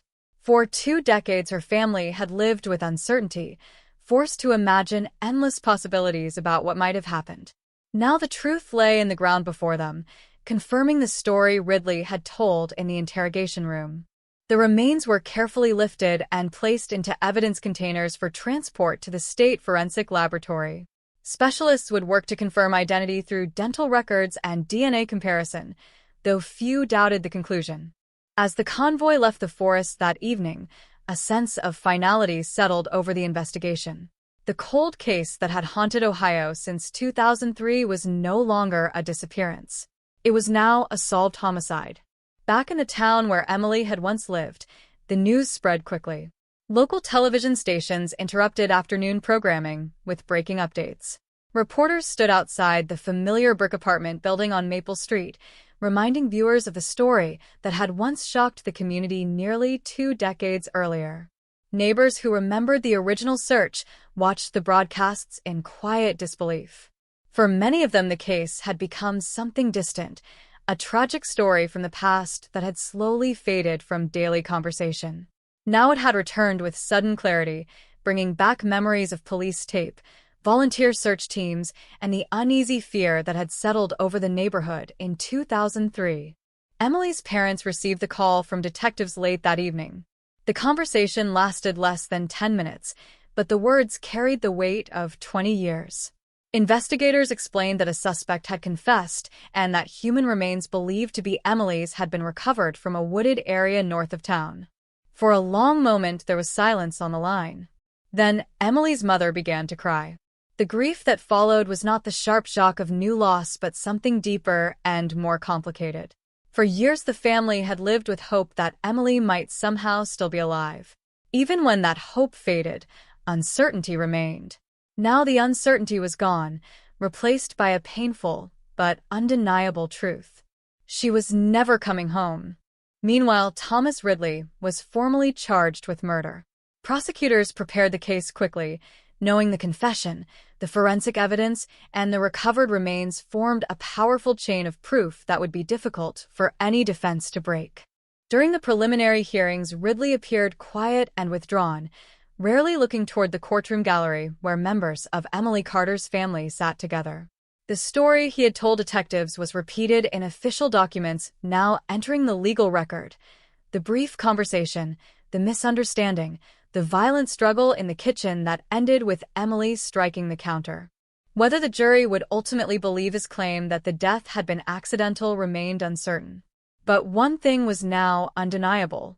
The cold case that had begun with a mysterious disappearance in 2003 had finally reached its conclusion through a quiet technological breakthrough and the persistence of investigators who refused to let the evidence fade into history. In the months that followed, the town slowly returned to its ordinary rhythm once again.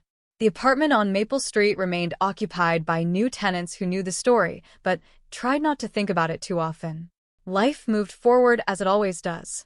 Yet for those who remembered the summer morning when Emily Carter vanished, the resolution of the case carried a haunting lesson that lingered long after the headlines faded.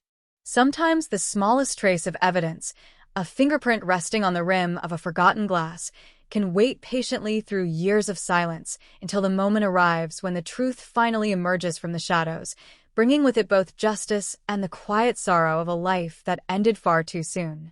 The courtroom in Ohio felt heavy with anticipation on the morning the trial began, a quiet tension settling over the rows of wooden benches where reporters, residents, and members of Emily Carter's family gathered to witness the final chapter of a story that had stretched across 2 decades.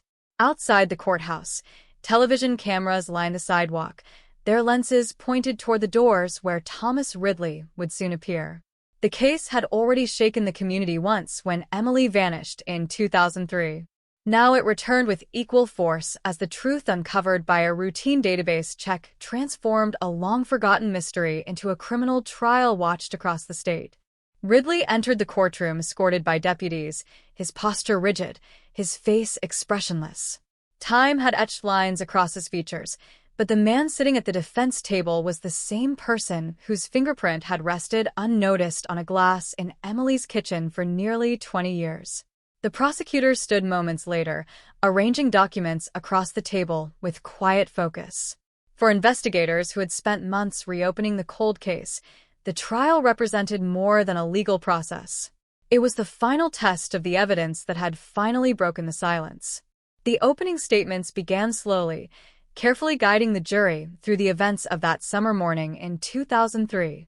Prosecutors described Emily Carter as a young woman living an ordinary life in a quiet Ohio town, someone who had disappeared without warning and without explanation.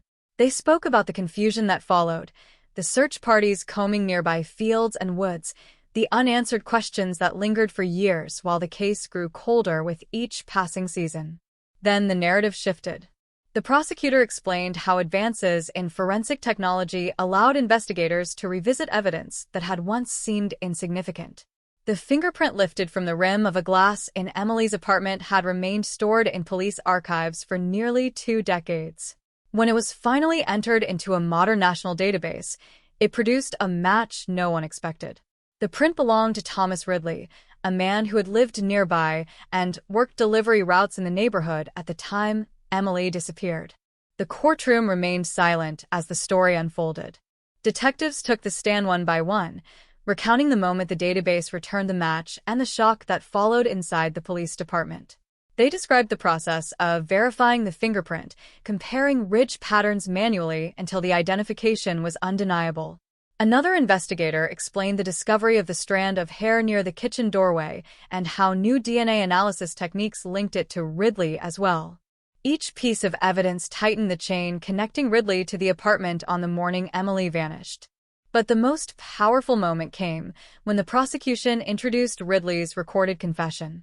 The jury listened as his voice filled the courtroom speakers, quiet and hesitant, recounting the conversation in Emily's kitchen, the misunderstanding, the argument that spiraled into violence. In the recording, he described the moment she fell against the counter, the panic that followed, and the decision to hide what had happened rather than call for help. Some jurors lowered their eyes as the recording continued.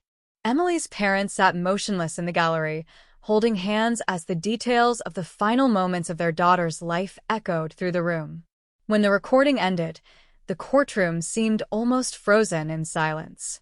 The defense began its case by challenging the interpretation of Ridley's confession. Their argument centered on the claim that Emily's death had been a tragic accident rather than an intentional act of violence. Ridley, they insisted, had panicked after the fall and made a terrible decision in fear rather than malice. They emphasized the lack of witnesses and the absence of direct forensic proof that Ridley had deliberately killed her. But the prosecution returned again and again to the physical evidence recovered from the woods. Forensic specialists testified about the excavation site where Emily's remains were found, describing how the location matched the details Ridley provided during interrogation. Soil samples taken from Ridley's old delivery vehicle records confirmed he had been familiar with the area. The clothing fragments discovered during the excavation were consistent with the outfit Emily had worn the night before she vanished. The chain of evidence was slow but relentless. Day after day, the jury listened to investigators, forensic scientists, and witnesses whose memories stretched back across 20 years. Some testimony was emotional, particularly when Emily's mother described the long years of uncertainty after her daughter disappeared. She spoke about the endless questions that haunted every holiday, every birthday that passed without answers.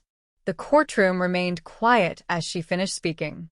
By the time closing arguments arrived, the narrative of the case had become painfully clear. A routine delivery route placed Ridley near Emily's apartment. His fingerprint and DNA confirmed he had entered the kitchen that morning. His own confession explained the confrontation that followed and the desperate attempt to conceal what had happened. The defense repeated their final argument that fear and panic had driven Ridley's actions after the fall. But the prosecutor offered a different interpretation. Even if the fall had been accidental, he told the jury, Ridley had made a conscious decision afterward. He chose not to call for help. He chose to carry Emily's body out of her home. He chose to bury her in the woods and allow her family to suffer years of unanswered questions. That choice, the prosecutor said quietly, turned tragedy into a crime. The jury deliberated for less than 2 days. When they returned to the courtroom, the air felt thick with anticipation. Ridley sat rigidly at the defense table while the foreperson stood to deliver the verdict. Guilty. The word echoed through the room with a finality that seemed to close a chapter stretching back nearly 2 decades. Emily's mother covered her face as quiet sobs spread through the gallery. Detectives who had reopened the case exchanged brief glances, understanding that the long investigation had finally reached its conclusion. Thomas Ridley was later sentenced to life in prison. As the courthouse emptied that afternoon, reporters gathered outside once again, summarizing the extraordinary journey of a case that had once appeared impossible to solve. What began as a mysterious disappearance had evolved into a cold case buried in police archives, only to be revived years later by the smallest piece of forgotten evidence. Back on Maple Street, the apartment building still stood quietly under the Ohio sky. Cars came and went, new residents living their lives without the fear that once shadowed the neighborhood. The story of Emily Carter would never completely fade from the town's memory, but it had finally moved from uncertainty into truth. And in the end, the answer that had eluded investigators for nearly 20 years emerged from something almost invisible, a faint fingerprint left behind on the rim of a glass, waiting patiently for technology, persistence, and time to reveal the secret it had held all along. Years after the trial ended and the courtroom lights dimmed, the story of Emily Carter remained woven quietly into the memory of the Ohio town where it began. Time had softened the sharp edges of the tragedy, Yet the events of that summer in 2003 continued to linger in conversations, in newspaper archives, and in the quiet reflections of people who remembered the day when a routine morning turned into a mystery that lasted nearly 20 years. The case had finally been solved, the truth uncovered, and justice delivered through the persistence of investigators and a single piece of forgotten evidence. But for many who followed the story, the final chapter carried a deeper meaning than a verdict in court. The small brick apartment building on Maple Street still stood much the same as it had when Emily Carter lived there. Paint had been refreshed, the landscaping changed slightly, and new tenants occupied the units that once held the unanswered questions of a missing person investigation. Yet people who walked past the building often paused for a moment, remembering the police cars that once filled the street and the volunteers who had gathered with flashlights during the early days of the search. To the outside world, it was just another building in a quiet neighborhood. But to those who remembered the case, it was the place where a life ended and a mystery began. Emily's parents visited the town occasionally, though they no longer lived nearby. After the trial, they chose to move closer to extended family, seeking distance from the streets and landmarks that carried too many painful memories. Still, they returned once a year to place flowers at the cemetery where Emily's remains were finally laid to rest after being recovered from the woods.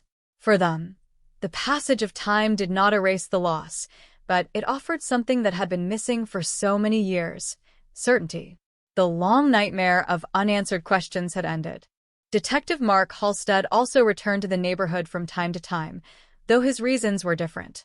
The case had become one of the most significant investigations of his career, not because of its complexity, but because of what it represented. For decades, the file had rested quietly in the cold case archives, one of hundreds of unresolved mysteries waiting for a breakthrough that might never come. When the fingerprint from the rim of that kitchen glass finally produced a match, it proved something many investigators had always believed but rarely witnessed so clearly. No piece of evidence is truly meaningless. In the years following Ridley's conviction, the Ohio Department expanded its cold case review program, encouraging detectives to revisit older investigations with fresh eyes and modern technology. Fingerprints once considered unusable were scanned again. Biological samples, once too degraded for testing, were re-examined using advanced DNA techniques. Each reopened file carried the possibility that another forgotten clue might still be waiting to speak. Emily Carter's case became a quiet example of what persistence could accomplish. For the younger detectives entering the department, the story carried a powerful lesson. Many of them had grown up hearing about the mysterious disappearance that once shocked the town. Now they studied the case as part of training, learning how the investigation unfolded from the moment Emily failed to appear at work that morning in 2003 to the day the database returned the fingerprint match that changed everything. The story was often told the same way: a quiet apartment, a cup of coffee left on the counter, a glass that seemed ordinary until technology revealed the identity hidden in the faint ridges of a fingerprint. Some investigators believe the case might have remained unsolved forever if that fingerprint had never been entered into the modern database. Others argued that sooner or later another clue would have surfaced.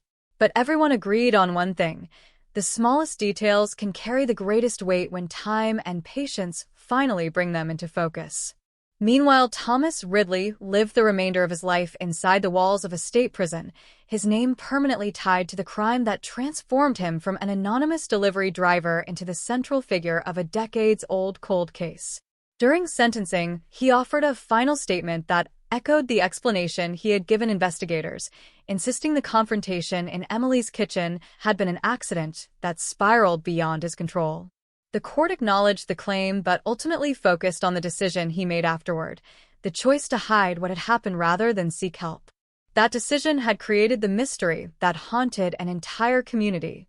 Long after the headlines faded, people continued to reflect on how ordinary the beginning of the story had been. There was no dramatic chase, no obvious threat, no warning that something terrible was about to happen.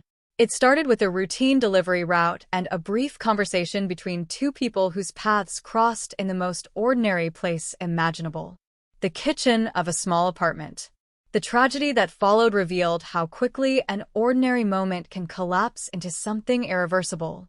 Yet the story did not end with the violence of that morning. It continued through years of quiet determination by investigators who refused to let the case disappear completely.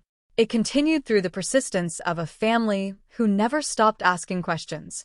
And ultimately it ended because a single piece of evidence waited patiently for nearly 2 decades until the tools existed to understand what it was trying to reveal. Today the woods where Emily Carter was found have grown thicker, the ground covered again with layers of leaves that hide any trace of the excavation site. To someone walking through the forest for the first time, nothing would suggest that the area once held the answer to one of Ohio's most haunting mysteries. Nature has a way of reclaiming the past, slowly erasing the signs of what once occurred.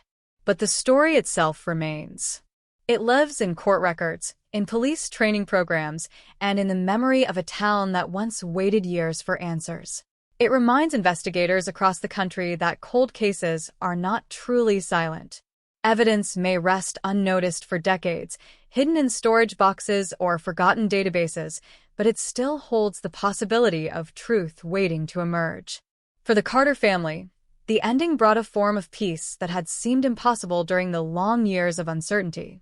They often said the verdict did not bring Emily back, but it allowed them to stop imagining endless possibilities about what might have happened. The truth, painful as it was, gave them the chance to remember her life rather than only her disappearance. And so the story closes not with the noise of sirens or courtroom arguments, but with something quieter. A reminder that justice sometimes moves slowly. A reminder that time does not always erase the past. And above all, a reminder that even the faintest fingerprint left behind on the rim of a glass can one day speak loudly enough to bring an entire mystery out of the shadows and into the light. In the years that followed the conviction of Thomas Ridley, the story of Emily Carter did not disappear from the public memory the way many old crime cases eventually do. Instead, it transformed into something deeper, a cautionary narrative told quietly in police academies, journalism classrooms, and community meetings about the fragile boundary between ordinary life and sudden tragedy. What began in 2003 as a mysterious disappearance had evolved into one of the most haunting examples of how a cold case could survive decades before finally revealing its truth. Maple Street itself changed slowly over time. New families moved into the neighborhood. Children rode bicycles along sidewalks that once held missing person posters, and the brick apartment building where Emily had lived blended once again into the ordinary rhythm of daily life. Most people passing through the area would never realize the quiet street had once been the center of a search that gripped an entire town. Yet for those who remembered the summer of 2003, every corner of the neighborhood carried a faint echo of that moment when police tapes stretched across the sidewalks and investigators searched desperately for answers that refused to appear. Some residents still remembered the early days of the investigation with remarkable clarity. They remembered the smell of wet grass during the volunteer searches, the distant sound of helicopters circling above nearby fields, and the uneasy feeling that spread through the community when it became clear that Emily Carter had not simply wandered away. For weeks, people locked their doors earlier than usual, watched unfamiliar cars passing slowly down the street, and wondered whether the person responsible for her disappearance might still be living among them. As the years passed, the fear faded, replaced by something quieter but no less powerful. The mystery itself became part of the town's identity, a story told to newcomers who asked about the old newspaper clippings preserved in the local library archives. Each anniversary of Emily's disappearance brought a short article in the regional paper, a reminder that somewhere within the files of the police department there remained a question that no one had yet answered. Then, almost 20 years later, the silence broke. The revelation that a routine database check had uncovered the fingerprint that solved the case shocked many people who had long believed the truth might never surface. For the community, the discovery felt almost surreal, as if a door to the past had suddenly opened without warning.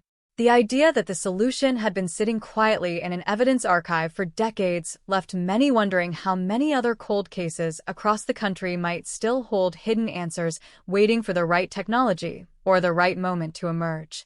For Detective Mark Halstead, The case never fully faded from his thoughts even after the trial concluded.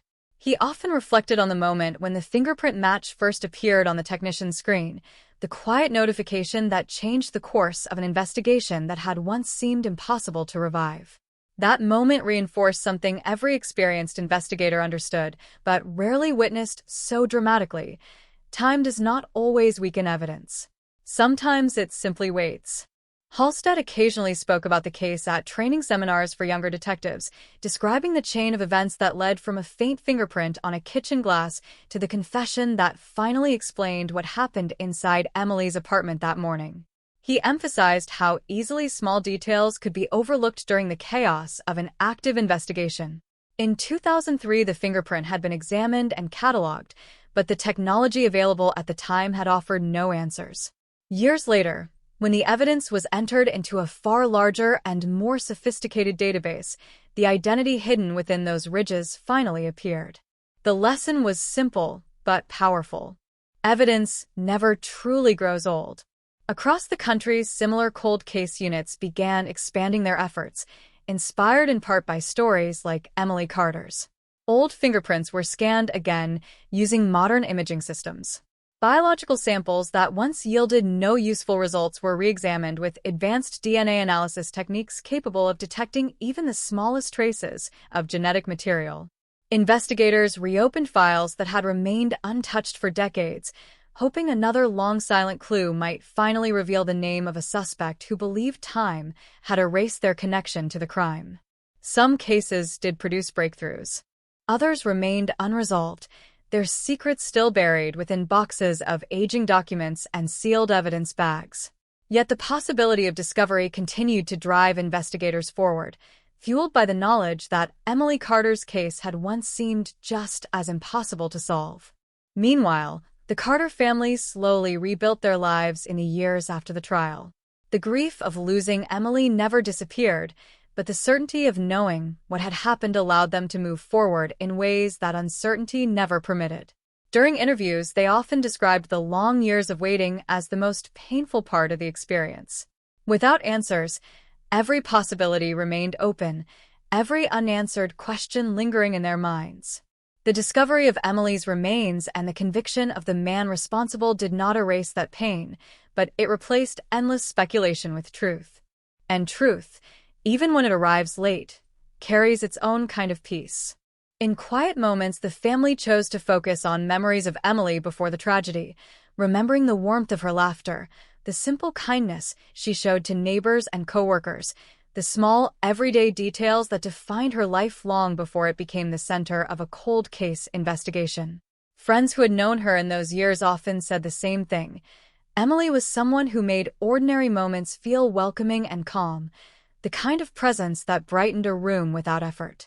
That memory remained stronger than the darkness that followed. For the town where the story began, the final resolution brought a sense of closure that many residents never expected to experience. The question that once lingered in the back of every conversation had finally been answered. The person responsible for Emily's disappearance had been identified, confronted, and sentenced. The mystery that once defined the community's fear had been replaced with a clear understanding of what happened. Yet, even with that closure, the story left behind a quiet warning. Violence does not always arrive with obvious signs. Sometimes it emerges suddenly from the most ordinary circumstances, from a conversation that begins harmlessly and ends in irreversible tragedy. The events that unfolded in Emily Carter's apartment that morning did not begin as a carefully planned crime. They began as a misunderstanding, a moment of anger, and a decision made in panic that changed countless lives forever. But the story also revealed something else. It showed that justice can survive the passage of time. Even when years pass and memories fade, evidence remains patient. A fingerprint resting unnoticed on a glass can wait through decades of silence until the moment comes when technology and persistence finally bring it into the light. The cold case that once seemed destined to remain unsolved can suddenly awaken again, its truth emerging with a force that reshapes everything. And in the quiet Ohio town where Emily Carter once lived, that truth remains a lasting reminder that even the smallest clue can carry the power to break the silence of 20 years and reveal the answer that was always there, waiting to be found. The final chapter of the story did not arrive with sirens or television cameras. It unfolded slowly, quietly, in the spaces where memory lives long after headlines disappear. For the town that once watched the mysterious disappearance of Emily Carter unfold in 2003, the years after the trial carried a different kind of reflection. The case had been solved, the truth uncovered, and the man responsible now lived behind prison walls. Yet the deeper impact of what had happened lingered far beyond the courtroom. Maple Street continued its ordinary rhythm of life. Cars moved through the neighborhood each morning, parents walked children to school, and porch lights flickered on at dusk, just as they had for decades. The apartment building where Emily once lived blended again into the background of daily routines. For new residents who arrived years later, it was simply another building in a quiet town. But for longtime locals, the memory of the case remained embedded in the walls of that place, an invisible layer of history beneath the paint and brick. People sometimes slowed as they passed the building, remembering the morning when police vehicles filled the street and investigators moved in and out of the doorway searching for answers. In those early days, uncertainty had wrapped around the community like a shadow. No one knew what had happened to the young woman who failed to appear at work. No one knew whether the person responsible might still be nearby. That uncertainty had lasted for nearly 20 years. And when the answer finally arrived, it came not from a dramatic new witness or a sudden confession, but from something smaller, quieter, and almost forgotten. A fingerprint resting on the rim of a glass had waited patiently in an evidence archive until the day a modern database connected it to the man who left it behind. Detective Mark Halstead often reflected on that moment. The notification on the technician's screen had seemed routine at first, just another result from the process of reviewing old evidence. Yet within minutes, the entire trajectory of the case had changed. A name appeared where silence had once lived. Thomas Ridley. That name would eventually lead investigators back to the apartment on Maple Street, back to the confrontation in Emily's kitchen, back to the wooded area where her remains were hidden for nearly 2 decades. The chain of events that followed revealed something investigators had always hoped but rarely witnessed so clearly. Time does not erase the truth. It only delays its discovery. The Carter family carried that truth with them as they slowly rebuilt their lives after the trial. For years they had lived with the painful question of not knowing what happened to Emily. Every phone call from the police department brought a mixture of hope and dread. Every anniversary of her disappearance reopened the same wound. When the confession finally came and her remains were recovered from the forest, the family described the experience as both heartbreaking and relieving at the same time. The loss became final, undeniable. But the endless guessing ended. Emily's mother once explained it in simple words during an interview with a local reporter. She said the hardest part of those 20 years was imagining all the possibilities. Now there was only one truth, painful but real, and that allowed them to begin remembering Emily's life rather than only her disappearance. The town itself learned a similar lesson. For decades, the mystery had been something that lingered in conversations and newspaper archives, a story without an ending. When the case was finally solved, the narrative changed. It was no longer a haunting question, but a reminder of the power of persistence. Police departments across the state took notice. Cold case units expanded their work, revisiting files that had been closed for years. Evidence once thought useless was scanned again using modern forensic tools. Fingerprints collected decades earlier were uploaded into national systems capable of searching millions of records within seconds.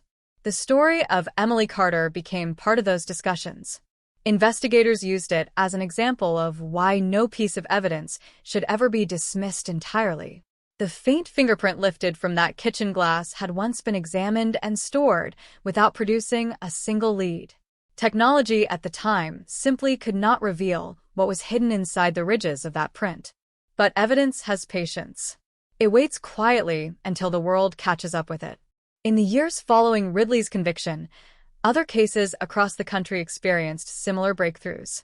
Old DNA samples produced matches through expanding genetic databases. Forgotten fingerprints suddenly connected suspects to crimes committed decades earlier. Families who had waited years for answers received phone calls that reopened long-closed chapters of their lives. Each of those moments echoed the same truth. Cold cases are never completely silent. Somewhere within the boxes of files and sealed evidence envelopes, the past continues to speak, even when no one is listening yet. For Detective Halstead, the case eventually became something personal. Not because he had known Emily Carter, but because he had seen firsthand how a single overlooked clue could transform an investigation that once seemed impossible to solve. When he spoke to new recruits entering the department, he often described the day the fingerprint match appeared as one of the quietest yet most powerful moments of his career. There were no flashing lights, no dramatic arrests in the street. Just a computer screen and a line of text connecting two moments separated by nearly 20 years. The town where Emily once lived slowly moved forward, as all communities eventually do. New stories replaced old ones in the local news. New families moved into neighborhoods where earlier generations remembered the long search for answers. But certain memories never completely fade. The Carter family continued visiting the cemetery each year, leaving flowers and speaking softly beside the headstone that now carried Emily's name. Friends who had known her during those early years sometimes gathered nearby, sharing stories about the small moments that defined her life long before it became the center of a criminal investigation. Those memories kept her presence alive in ways the headlines never could. And somewhere beyond the town, in a quiet prison cell far removed from Maple Street, the man responsible for the tragedy lived out the consequences of the choice he made that morning in 2003. A moment of anger, a moment of panic, and a decision to hide the truth rather than face it had created a mystery that lasted nearly 2 decades. Yet even that silence eventually broke. Because the smallest trace of evidence can carry a voice strong enough to travel through years of darkness until the moment arrives when it is finally heard. And that is how the story ends. Not with the crime itself, but with the reminder it leaves behind. A reminder that justice may move slowly. A reminder that time cannot truly bury the truth. And a reminder that somewhere, in the quiet archives of every police department, there may still be another fingerprint waiting patiently for the day it reveals the secret it has carried all along. Years after the trial had concluded and the headlines had faded from national attention, the story of Emily Carter continued to ripple quietly through the lives of people who had once been connected to the investigation. What had begun as a missing person report on a summer morning in 2003 had eventually transformed into one of the most enduring cold case stories in the region. Even though the mystery had finally been solved, its impact did not disappear with the closing of the courtroom doors. Instead, the case settled into the long memory of the town, becoming part of its identity in ways that would remain for generations. The apartment building on Maple Street stood unchanged, its brick walls carrying decades of ordinary life. New tenants moved in and out over the years, often unaware that the quiet hallway they walked through each evening had once been at the center of a search that consumed an entire community. The door to Emily's former apartment had long since been repainted, the interior renovated more than once, yet some longtime residents still remembered the early days when police officers moved carefully through the rooms collecting every possible clue. For them, the memory was vivid. They remembered the questions that seemed impossible to answer at the time. Where had Emily gone? Why had she vanished without leaving any sign behind? And perhaps most unsettling of all, was the person responsible someone who had been seen in the neighborhood before? Those questions lingered for years. Local reporters occasionally revisited the case, writing anniversary pieces that reflected on how a young woman's disappearance had remained unsolved for so long. Each article repeated the same basic facts, the same timeline of events that investigators had reconstructed again and again. Emily had last been seen entering her apartment on a quiet morning. Her car remained parked outside. Her belongings were untouched. And yet she was gone. What those articles could not fully capture was the emotional weight carried by the people who had lived through those early days of uncertainty. For the Carter family, Every year that passed without answers felt like another layer of distance growing between them and the truth. Time continued to move forward, but their questions remained frozen in the same moment when Emily disappeared. When the fingerprint match finally surfaced nearly 2 decades later, the shock of that discovery rippled far beyond the police department. The realization that a single piece of evidence had quietly waited all those years inside an evidence archive forced many people to reconsider what they believed about cold cases. Detective Mark Halstead later described the moment as a turning point not just for the investigation, but for his entire understanding of time in criminal work. During the early years of the case, investigators had chased every possible lead. They interviewed neighbors, checked security footage from nearby businesses, and searched wooded areas around the town hoping to find any sign of Emily. But none of those efforts produced a clear suspect. The fingerprint collected from the drinking glass in Emily's kitchen had been preserved, documented, and entered into the systems available at the time. Yet technology in 2003 could only search a limited database of known offenders. When no match appeared, the clue simply joined hundreds of other pieces of evidence stored carefully for a future that no one could predict. That future finally arrived years later. Advances in forensic databases had dramatically expanded the number of fingerprints stored within national systems. When technicians re-examined the evidence during a routine cold case review, the comparison process connected the print to Thomas Ridley, a man who had never been considered a suspect during the original investigation. The discovery felt almost surreal to the detectives who had worked the case for years. A clue that once seemed silent had suddenly spoken.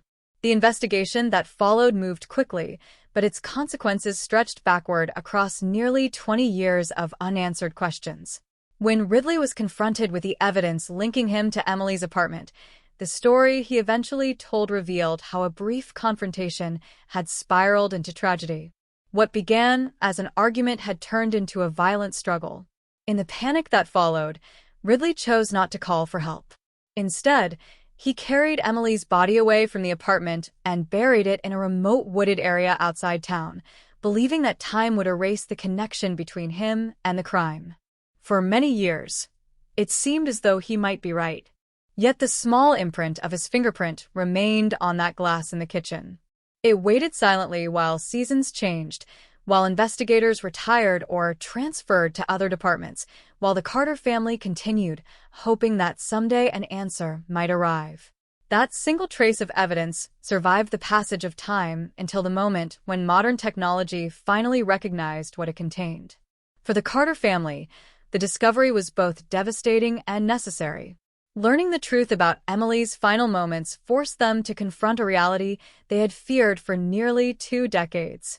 Yet the confirmation also ended the endless uncertainty that had dominated their lives. Emily's sister later described the experience as closing a door that had been left open for far too long. For years, the family had lived between hope and grief, unsure whether to imagine Emily still alive somewhere or accept the possibility that she had been gone all along. The truth removed that painful uncertainty. And in doing so, it allowed them to remember Emily not only as a victim of a crime, but as the person she had been before the tragedy occurred. Friends who had known her during those years often recalled small details that captured her personality. She loved early morning walks, especially during the quiet hours before the town fully awakened. She had a habit of greeting neighbors with a warm smile that made even brief conversations feel genuine. She cared deeply about the people around her, offering help without hesitation whenever someone needed it. Those memories gradually replaced the darker narrative that had surrounded her disappearance. The town itself changed in subtle ways after the case was solved. For years, the mystery had created a quiet tension that lingered beneath daily life. People wondered whether the truth would ever emerge. When the answer finally came, that tension lifted, replaced by a sense of resolution that many residents had almost stopped expecting. Still, the story left behind an important lesson. Violence does not always appear as something distant or obvious. Sometimes it grows from ordinary encounters that take an unexpected turn. The events that ended Emily Carter's life did not begin with a carefully planned crime. They began with a moment of anger and a decision that could never be undone. Yet the case also demonstrated something else, something that investigators and families across the country continue to hold onto when confronting unsolved cases. Evidence has a remarkable ability to outlast silence. A fingerprint resting on a glass, a trace of DNA on a forgotten object, a detail recorded in a witness statement decades earlier. These fragments remain unchanged while the world moves forward, waiting patiently for the moment when someone looks at them again with new tools and fresh determination. And sometimes, when that moment finally arrives, the truth that once seemed permanently hidden steps quietly into the light, revealing that even the longest silence can eventually be broken. In the quiet years that followed the final verdict, the story of Emily Carter slowly shifted from an active investigation into something closer to reflection. The courtroom arguments, the testimony, the evidence presented piece by piece, all of it eventually settled into official records and archived documents. Yet outside those records, the meaning of the case continued to evolve in the minds of the people who had lived through it. For the Carter family, time began to move again in a way it had not for nearly 2 decades. The years of uncertainty had kept their lives suspended between hope and fear, unable to fully accept one outcome or the other. When the truth was finally revealed and the man responsible was convicted, that long period of waiting came to an end. Grief remained, but it was no longer mixed with the endless questions that had once dominated every conversation about Emily. Her mother once explained that for many years she kept Emily's room exactly the same as it had been before her disappearance. Clothes remained folded in drawers. Photographs stayed arranged along the shelves. The room felt like a small island of time, untouched by the passing years outside its door. Only after the case was solved did she feel able to change anything inside that space. It was not about forgetting Emily, but about allowing the memory of her daughter to move forward rather than remain trapped in the moment she vanished. The town itself carried a similar transformation. For nearly 20 years, the disappearance had been a mystery that hovered over local conversations. Whenever people discussed safety, whenever another missing person case appeared in the news somewhere else in the country, Emily's name would quietly surface again. The unanswered questions had become part of the town's collective memory. When the case was finally solved, the tone of those conversations changed. The mystery that once felt permanent had been replaced by an understanding of what truly happened on that summer morning in 2003. The revelation did not erase the tragedy, but it ended the uncertainty that had surrounded it for so long. Detective Mark Halstead continued working in law enforcement for several more years after the case closed, and whenever he reflected on his career, the Carter investigation remained one of the most powerful experiences he had ever encountered. Not because it involved dramatic action or intense pursuit, but because it revealed something fundamental about the nature of justice. Justice does not always move quickly. Sometimes it waits. The fingerprint that eventually connected Thomas Ridley to the crime scene had existed from the very beginning of the investigation. It was collected carefully, examined thoroughly, and preserved in the evidence archive just as procedure required. Yet at the time, the available technology could not reveal the identity behind it. The print remained anonymous, one small clue among many that failed to point toward a clear suspect. Years later, when the fingerprint was scanned again and entered into an expanded national database, the result appeared within minutes. The same piece of evidence that had once seemed silent suddenly spoke with undeniable clarity. For Halstead, that moment represented something more than a simple breakthrough. It demonstrated the importance of patience and persistence in investigations that appear impossible to solve. The difference between a mystery and an answer can sometimes be nothing more than time. Police departments across the country often study cases like Emily's when discussing cold case strategies. Advances in forensic science continue to transform the way investigators examine old evidence. Techniques that were once considered impossible, such as analyzing extremely small traces of DNA or comparing fingerprints across massive digital databases, have opened new opportunities for solving crimes that once seemed permanently unresolved. Each year, families who had nearly given up hope receive unexpected phone calls from detectives who have reopened files that sat untouched for decades. Some of those calls bring answers that finally explain what happened to a loved one who disappeared long ago. Others bring the first real leads investigators have discovered in years. The Carter case became one of the examples often mentioned during those discussions. It showed that even the smallest fragment of evidence can survive the passage of time and eventually reveal the truth hidden within it. For the people who had known Emily personally, the story never centered entirely on the crime itself. Instead, they remembered the person she had been during the years before her life was abruptly interrupted. Friends recalled her quiet sense of humor, the way she listened carefully when someone shared a problem, and the calm kindness she showed to people she barely knew. One coworker once described Emily as the kind of person who noticed when others felt uncomfortable in a room and found a simple way to include them in the conversation. It was not a dramatic quality, but it made her presence feel warm and reassuring. Those small memories carried more weight than any newspaper article or courtroom testimony.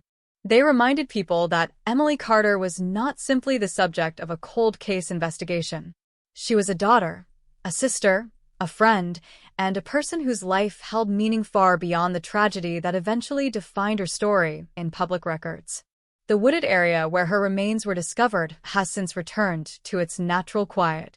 Trees continue to grow where investigators once searched carefully through the soil. The path leading into the forest looks no different from countless other trails that wind through the countryside. Anyone walking there today would see only the peaceful landscape, unaware that the ground beneath those trees once held a secret that remained hidden for nearly 20 years. Nature often moves forward without remembering what happened in a particular place. People, however, remember. And sometimes those memories carry lessons that remain long after the events themselves have passed. The story of Emily Carter ultimately became one of those lessons.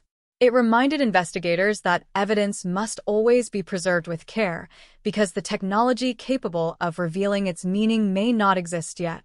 It reminded communities that even when answers seem permanently out of reach, persistence can eventually uncover truths buried beneath years of silence. Most importantly, it reminded families facing the pain of an unsolved case that time does not necessarily destroy the possibility of justice. It may simply delay it. Somewhere in an evidence locker, inside a sealed envelope or carefully labeled container, there may still be a small piece of information waiting for the moment when someone looks at it again with new tools and fresh determination. That possibility continues to drive investigators who work quietly on cold cases long after the public has stopped paying attention. Because every unanswered case represents a story that deserves its final chapter.